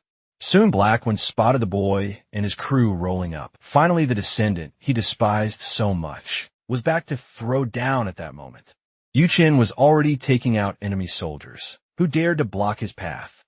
Without a second thought, they started alerting the defense units about the hero's arrival. Finally, a new battle to rescue Sepia was about to kick off. Inside the warehouse, some soldiers jumped at the chaos outside, and Sepia just sat there quiet as a mouse, not saying a word. Finally, the girl who had crossed the hellish forest battlefield was spotted, and she had made it to the village she was aiming for. Exhausted, she collapsed to the ground, totally white from the journey. Then a carriage rolled up next to her. She couldn't see who was driving that thing too well, so then a dude cautiously approached her. She had found another resident, curious about her condition. The girl finally started to get up from the ground. This guy was Lu Xian, who didn't even recognize himself. Thinking about this sad scene, Sepia started to tear up. She cried so much that her tears could fill the swimming pool. Her face was a waterfall of sadness at that moment. Noticing this, a soldier showed up and asked why she was crying, already guessing a few things. Meanwhile, outside, Yushin pushed even further, and he scared the pants off all the soldiers supposed to guard the warehouse. He was on a rampage, taking down anyone who dared to stand in his way. Many of them were finished off in a seriously brutal way, showing just how mad he was. Soon Ishan spotted Sepia and proved he remembered her. The girl, still crying, made eye contact with the boy and didn't react at all. Amidst the chaos, a young man got summoned by the queen, but no one knew why except for him and her. when he found out he'd inherited the whole castle. The boy looked confused, not really getting it. All that place meant to him was a cold woman, and the corpse of an emperor who looked just like him. Again, the queen showed up to explain what would happen if he turned down that gift. Then she dropped the bomb that if he refused, his beloved would be killed instead. Feeling the pressure, he widened his eyes. Totally tense, he knew he couldn't say no to that offer, making it super unfair. So the boy agreed to become the emperor, but with one condition. That ring had to be delivered to his beloved ASAP. And just like that, their fates took a tragic turn. Seeing the boy cry over this mess, a man came over and patted his head, trying to comfort him soon. The man told him that if he lost his memory, his pain would vanish just like hers. After those words, the man placed his hand on the boy's back, starting a ritual after a few moments. Everything wrapped up, and he woke from the trance with wide, open eyes. And because of that, the boy no longer remembered that girl. He looked at Sepia's tear-streaked face and didn't recognize her at all. And with that, he became the emperor of that kingdom to save her life. Back in reality, without wasting a second, Yushin broke all the ropes, tying the girl up. Sepia looked super weak at that moment, for being tied up for so long. Without a second thought, the hero hugged her tight, trying to squash the longing he felt. Soon he asked about how she was holding up, and if anyone had hurt her. Still in the story, Sepia couldn't shake the thought of the boy, not remembering her even in these wild times. The girl chose to stick with the boy, and be his ride or die for life. No questions asked. She wasn't scared to face armies to back him up. With her sword, she trained hard, ready to never let him down. No way, Sepia's hustle was real, and only got stronger as time rolled on. Her fencing skills were on point, seriously impressive. While the queen and the boy chatted in the castle, his door creaked open. This, of course, grabbed both their attention right away and walked the emperor's knight, strutting in like they owned the place. She took the gig, just to stay close to her one true love. Days flew by, and then bam. A massive beast crashed into their territory. Blackwing was there to wreck everything in sight. No Chill, its claws were on a rampage, taking out anything that moved. And sadly, it took down a dude who was almost as strong as a god. In that moment, Sepia held the boy, who was in a totally wrecked state. His heart was slowing down, fading away, and just like that, he became something, not someone. After that, the girl's tears flowed like a waterfall on full blast. Then someone popped up, telling her to chill with the crying. It was the old man who had comforted the boy before. He quickly drops some hope, saying there was still a chance for him. Hearing this, the girl's face lit up, hope shining in her eyes then. Out of nowhere, the old man slammed his staff on the ground. Suddenly, a huge light filled the space like a scene from a movie. The boy would forget everything, to start fresh in a new world far away. After hearing this, the girl was all in for going with him. The old man decided to give her a shot. How cool is that in the new world? The boy would face danger, and she could protect him crossing worlds. When the monk said this, the girl smiled, a little spark of joy. Before leaving, she thanked the old man for this epic chance for her. Just being in Li Yuchen's lap was already a win, and all of this happened thanks to that old man's kind heart. Finally, we snap back to reality outside the war simulator. Amidst the chaos, a black car rolled up in front of the game developer's building. Slowly, a classy person stepped out of that fancy ride. Outside, a bunch of security guards were waiting, bowing to her like she was royalty. Soon, the old woman walked into the building with her cane. Looking super serious, on the floor lay a dude who looked like he'd seen better days. As she walked deeper into the area, she noticed almost all the guys in that building were out cold. One of the old woman's big security guards watched all this with a blank stare. Meanwhile, the others were scouring the building, looking for something amidst all the chaos. The old woman realized that dude had caused a ton of trouble. Meanwhile, the troublemaker Bernadotte tried to bail from the scene when he spotted the crew. The old man looked scared out of his mind. He quickly asked the fourth elder how she had even gotten there. She didn't say a word, just shot him a look that could freeze fire. Then she ordered her guards to grab the guy. At that moment, he begged the elder to hear him out. About what went down, his screams were desperate, showing just how scared he really was. Then the elder asked one of her crew where Lahimu was. Without a second thought, the guy said he was in one of the simulators. Upon hearing this, she decided to rush there, determined to stop any more tears. At that moment, Yushin placed his hand on the girl's back, trying to lift her spirits. Sapphire looked wiped out, but they had to bounce fast. The Allied army was waiting outside the abandoned warehouse. After hearing this from a boy, the girl got a little lost in thought. He finally broke the silence, telling the general she had her own army now and was super thankful for the rescue. Hearing this, you should realize, he didn't just have Sapphire as an ally anymore. His crew was made up of people who believed in him and were ready to fight for him. So Yushin and Sepia needed to head back. No time to waste, no one could be left behind. Everyone had to roll out together. No losses allowed. Yushin then gave orders for his crew to hustle to the fortress as fast as they could. But one of the soldiers wasn't feeling that plan at all. Upon realizing this, Yushin is totally lost on what that even meant. Then the soldier seriously asks his general to let him go home. Out of nowhere, one of the soldiers in the platoon gets hit in the chest by a weapon. Knowing they were about to dive into a new battle, Yushin was set on not leaving anyone behind, to bite the dust alone. The enemy soldiers at that moment were on high alert, ready to pounce sadly. The blonde princess got ambushed by a whole squad of armed foes. With no escape route, then the mage rolls in, roasting the girl, who's trying to hold back the ocean with a paper dam. This just fires her up even more, itching to smack that guy. A little ways off, Black One was watching everything. Sneaky as a cat, that dude was back again, ready to stir up another chaotic war.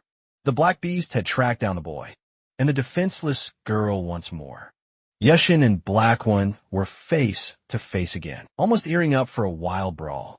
If the big guy hadn't shown up, way fewer souls would be checking out the afterlife that day for him. It was just embarrassing to see that boy's actions. When the girl spotted Black One, she got even more frantic. He's called the Lion of Neem, not just for his insane strength, but also for always flipping the script in tough situations, according to her.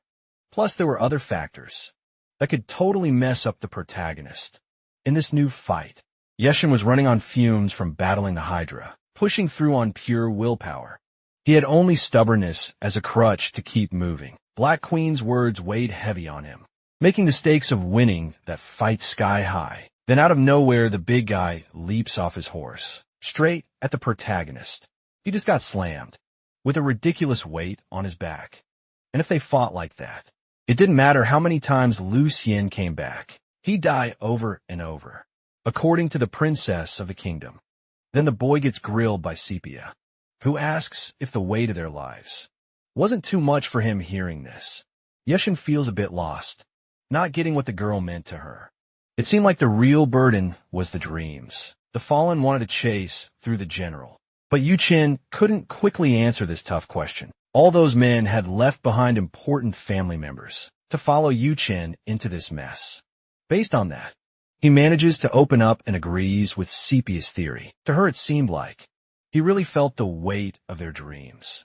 In a wild move, Sepia presses her hand against the blade of her sword. Hard seeing this. Yushin freaks out, not getting what she was up to. The girl's hand, as expected, starts spilling a ton of vital red liquid right away. Then she begins to write something on the ground, and the tools for this were her vital red liquid. In her injured finger, the message written was about the heart that belonged to her.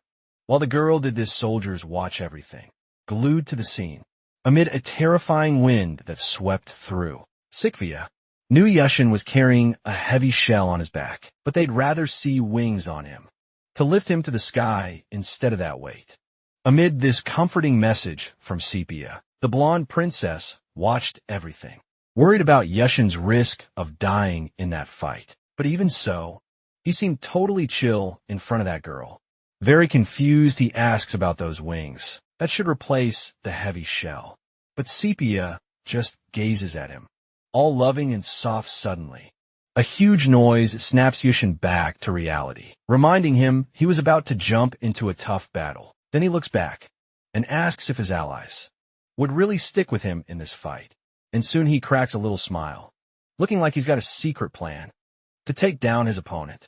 Watching that Black One thinks the boy is nuts, smiling in the middle of all this tension. Then Sepia gently caresses her beloved's face, and she tells him to carry the hope of the whole troop and fly into battle, bringing victory with him. After sharing this message with her dear one, Sepia gets weak and ends up fainting from it. Yushin, realizing what just happened, panics, super worried about the girl's condition. Then he takes care of her, keeping her in silence for a moment. You could see the weakness just in the look of that poor girl, who tried to smile to give strength to the protagonist. Yushin then reveals he totally got what she wanted to say. Then finally, the protagonist starts to step away from Sepia and heads toward Black One, who was watching all this. Knowing the fight was about to kick off, Yushin was closing in on his opponent, sword in hand, striding with serious determination. This battle was all about conviction. No fear or terror involved. Once again, Yushin was set to face Black One, who had a serious look, ready to dive into an epic showdown. In that moment, Black One sized up the kid and saw no fear or hostility in him. Not even a hint of terror was visible on the kid's face. But Yushin was super chill, not sweating what was coming next. This drew Black One off, who stared back with a gaze that could freeze lava. He wondered what kind of scheme the kid was cooking up. Soon Black One underestimated him, thinking a quick hit to the neck would end it. That would wrap up the fight real quick. So the villain charged at Yushin. Black One gripped his massive axe, ready to swing at Yushin. The weapon was so huge, it sliced through the air, leaving trails behind. You could see the effort on Black One's face as he swung at Yushin. On the flip side, looked calm, almost too calm for a fight. Li Hyunyu, meanwhile, was wishing for the kid's downfall in a seriously creepy way. Inside the company buildings, gunfire erupted, a bunch of people got taken out and were left sprawled on the floor. The shooters then declared that access to the Along Korea simulator was officially revoked, and everyone still standing in the control room would be held until further notice.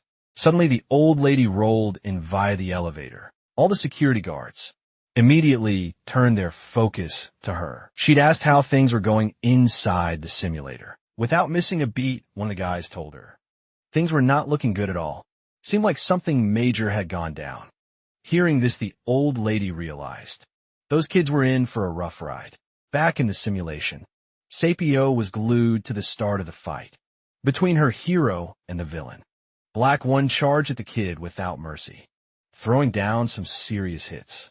Yushin, without a second thought, tried to block that massive axe with his tiny sword. Luckily, one of the kid's blocks worked, stopping the giant's weapon cold.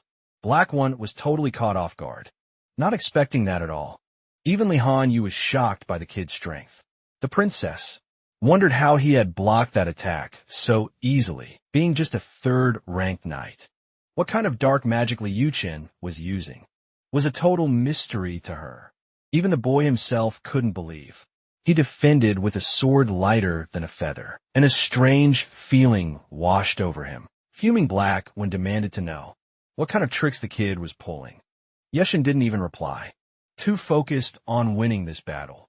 Soon, Black One noticed a shift in Li Yushin's movements. Without a second thought, the kid landed a powerful hit on his opponent. This sent the villain flying through the air for several meters thanks to the sheer force. Desperate, Black One slammed his axe into the ground to slow himself down after finally stopping. He told Yushin to quit messing around and unleash his terror already.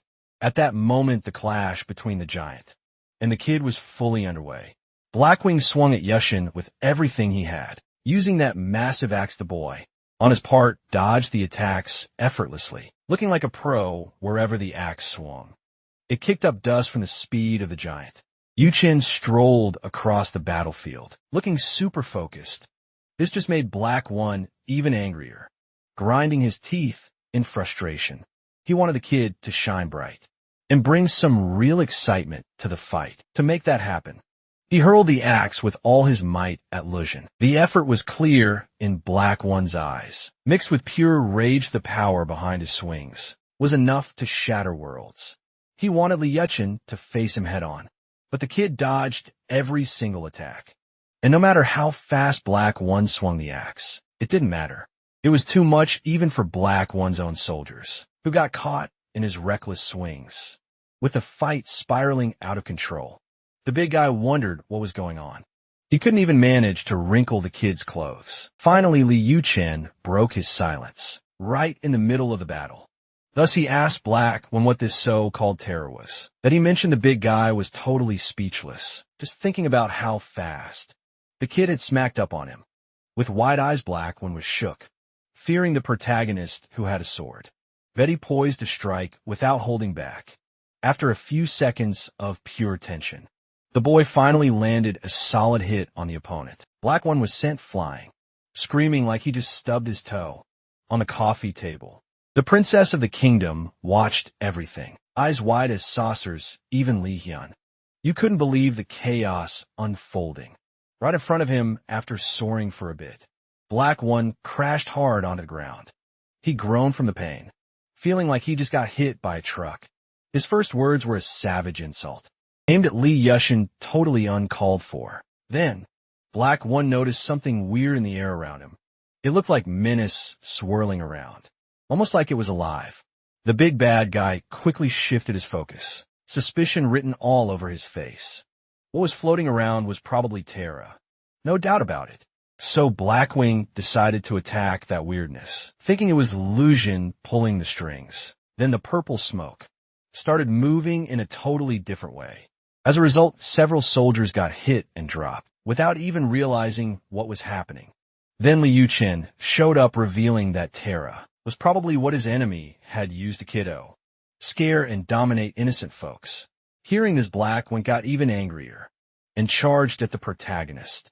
Even with this powerful and quick strike, Li Yuchen dodged, still chatting about the whole thing. This made the big bad guy so mad.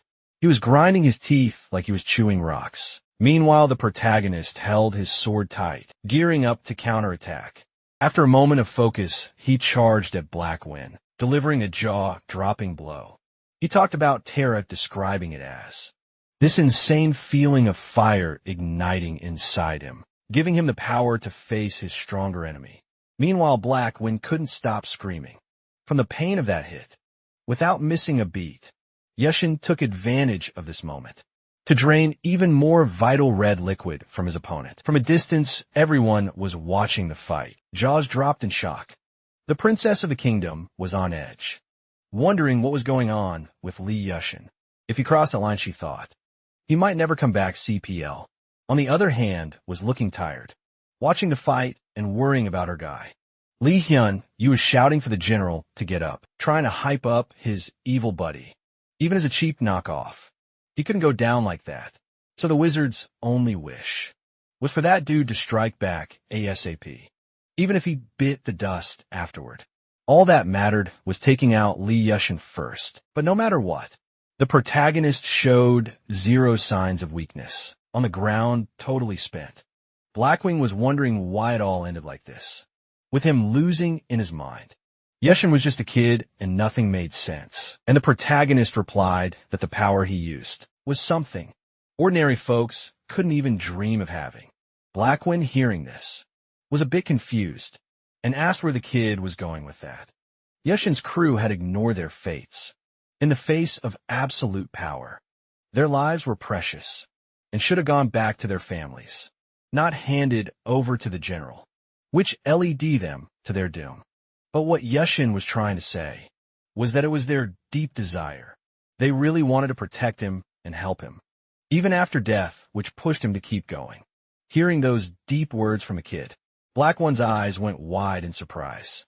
And that's why it didn't matter if he was using terror or other types of magic. According to the protagonist, what really mattered was that Blackwing would be taken down, and finally Li Yuchen would head home.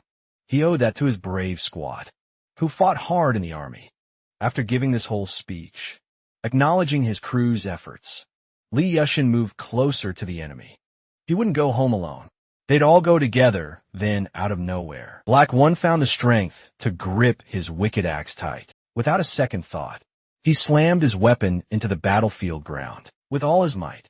This caused a slight tremor in the area, and a kind of glare lit up around there. Blackwing seemed to be sucking all the energy from the place. To shield himself, the axe turned into this insane barrier, packing a wild punch to keep its owner safe. With that, Yu Chen couldn't even get close to take down the big dude. Blackwing, on the other hand, was gripping that axe like it was his lifeline. He looked like he was driving that thing deeper into the ground, claiming his turf. With every second, he seemed to get more and more invincible. Blackwing quickly figured out that the armor boosted some serious stats, like control power UPS, and the strength of the terror he was throwing around. This protective gear looked like it was expanding with every heartbeat. The vibe got super tense with Black when shouting that he dragged Li Yushin to hell with him. The princess and her squad were doing everything they could to shield themselves from that crazy energy the villain was throwing down.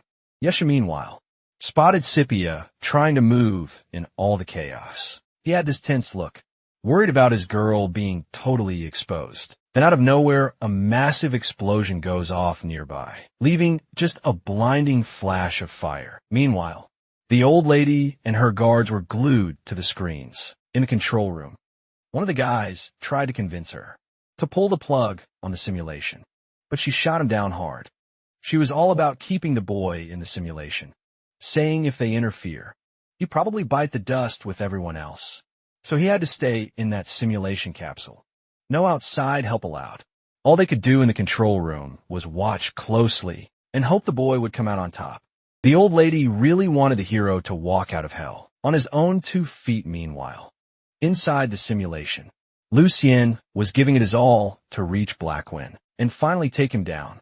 Suddenly the princess screams his name, panicking as she gets pulled closer to the enemy. Sadly, the hero couldn't grab her hand and had to let her go. Feeling pretty helpless, Safian, though, was chilling, looking sweet and calm, not even fazed by the chaos around her. At that moment, everything on the battlefield was getting sucked toward Blackwing.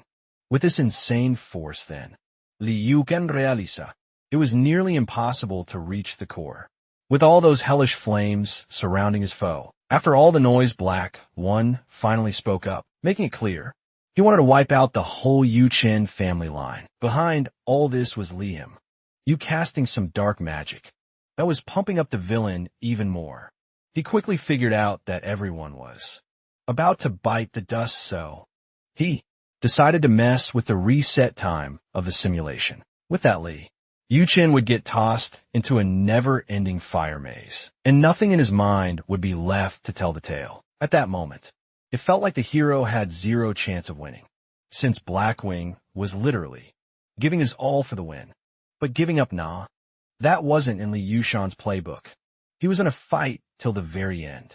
Meanwhile, his body, outside the simulation, was struggling to handle the effects of that wicked battle, writhing in pain. He wasn't about to hand over the wind to Black One that easily. And the info panel pops up saying simulation no. 756 was about to kick off.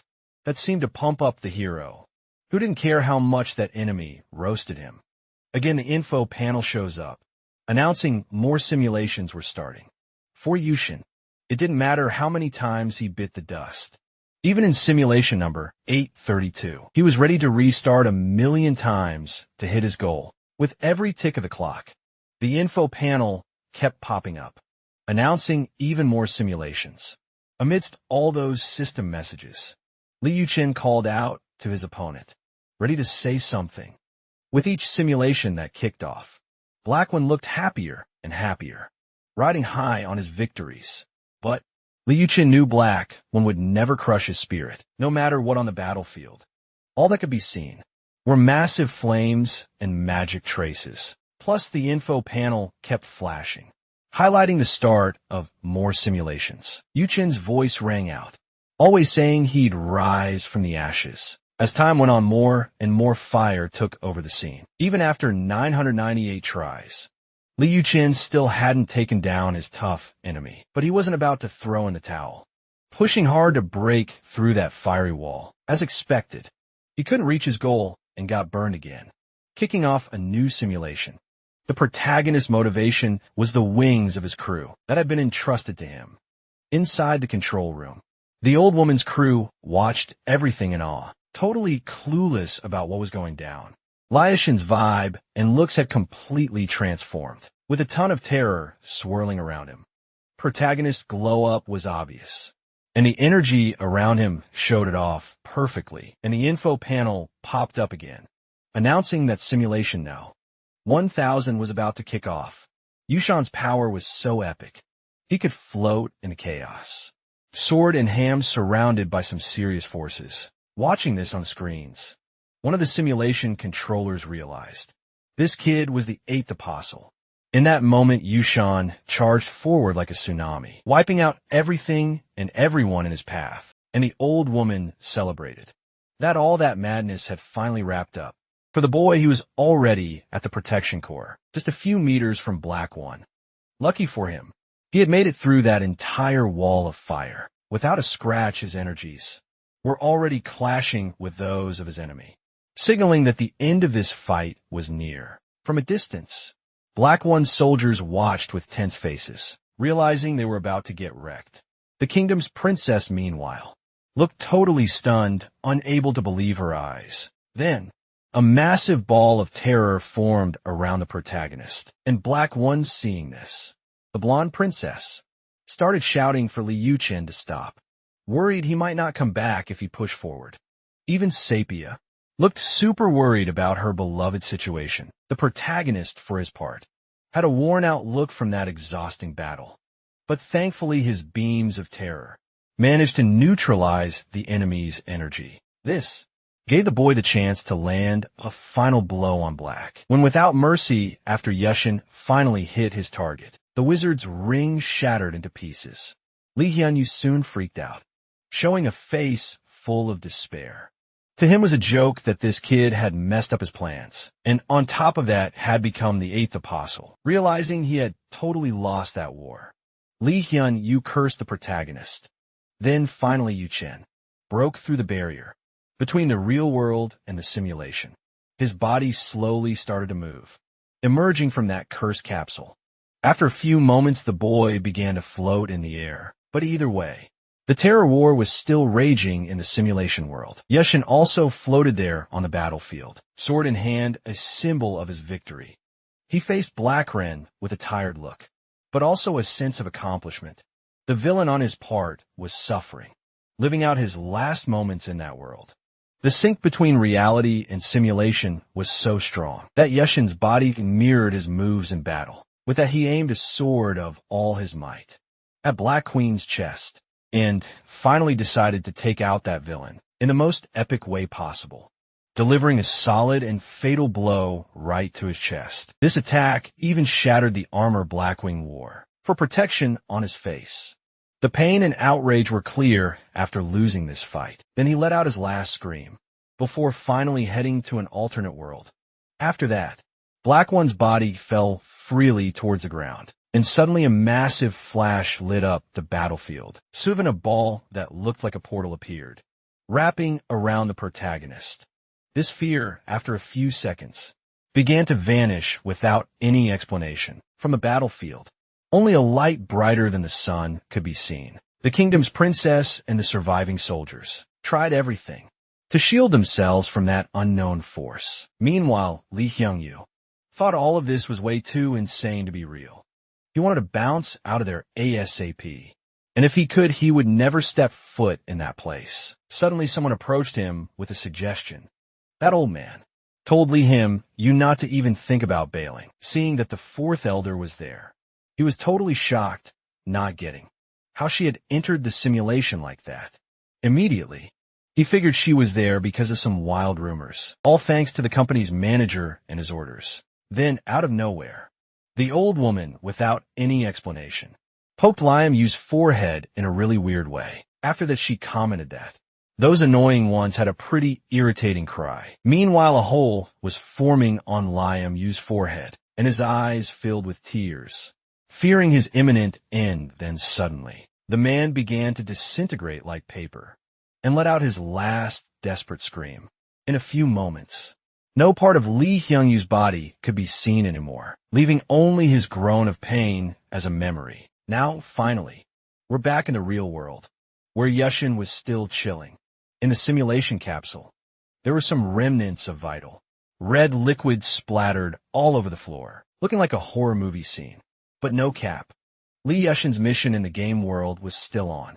Spotting a blue flash on the battlefield, the princess realizes it's probably the general. From a distance, a somewhat familiar figure is seen swinging a sword. After a few moments, it's clear that it's Yuchen out there.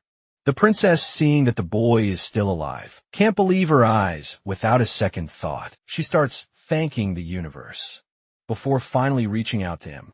Out of nowhere, the fourth elder pops up, saying her time is running out, and the girl is shocked to see her beloved grandma. Meanwhile, Yushin looks like he's in a daze, standing there with a totally wrecked expression.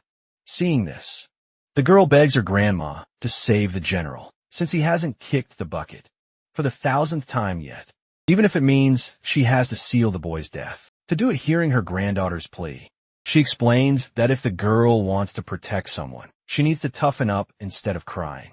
Just like Sepia did thinking about this.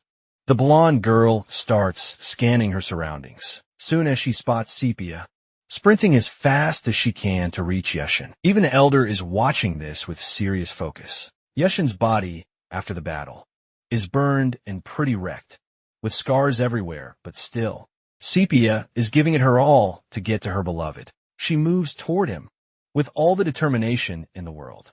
Then, out of nowhere, Yushin opens his eyes and realizes the scenery has totally changed. Soon he notices someone super close to him. That place feels kind of familiar to the boy. And there's the person who's always been waiting for him, his dear friend Sepia. Without hesitation, Yushin makes it clear that he's finally back. The vibe around them is so intense that it wraps around Yushin and Sepia. Without thinking twice, Yushin bolts toward his girl, ready to give her a massive hug. After all the struggle and chaos, they finally manage to embrace. After a few seconds in Sepia's arms, Yushin ends up fainting, taking his last breaths. And once again, fate pulls a fast one, connecting the two without a second thought. Sepia calls for the elder, desperate to protect her beloved. She just watches the scene unfold in silence. Looking super worried after a few seconds, she breaks the tension and tells Sepia that all miracles come with a price, but to seal the boy's death, the girl doesn't care about the cost. As long as she's with him, the price of the sealing means his memories will fade away. And that includes all the moments they shared, every single one, but this condition doesn't faze Sepia, who agrees without a second thought. Without that confirmation, the fourth elder jumps right into the sealing ritual on the boy from a distance. The princess watches everything with a seriously impressed look, already in the middle of the ritual. The old woman warns the girl not to shed a tear. After a few seconds, an incredible mana fills the area around Sepia and Yuchen in the kingdom. Only a thick fog can be seen. That castle, once the stage for countless battles, now has no one left to fight. The destruction in that place is clear. After all of Yushin's attempts to escape the simulation, then suddenly, an info panel pops up reading details about the program. Meanwhile, everything seems to lose its spark and joy. The princess freezes, staring at the horizon, unable to believe her eyes. That simulator is finally coming to an end. No sword will need to be drawn again to take innocent lives. After a few moments of reset, the simulator confirms it's shutting down. And just like that, a flash like a phone camera appears, bringing everything to a close. Looking out the window from where he is, Lee Yuchen sees snow falling from the sky. Last month, something super tragic went down. According to his own words, rumors say Yuchen got into an accident on the way to the holiday ceremony, and it was snowing hard that day.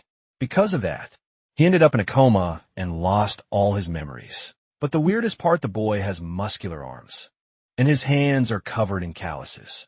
This makes him wonder if that coma really happened. Like they said, looking more closely out the window, he spots something that totally grabs his attention. A girl was chilling against a tree, checking out that building. Her hair was whipping around in the wind.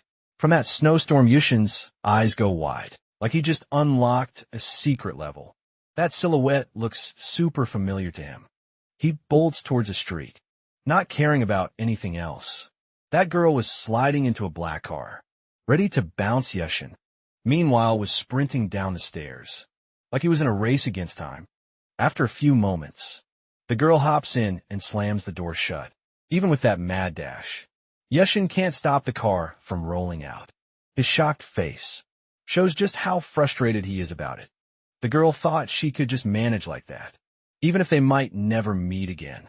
She definitely wasn't changing her mind, no matter what the adults thought, who were looking at her with this proud vibe.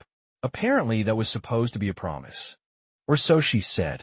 Then Yushin spots something dangling from that tree. It was a necklace with a ring, looking all mysterious when he touches it.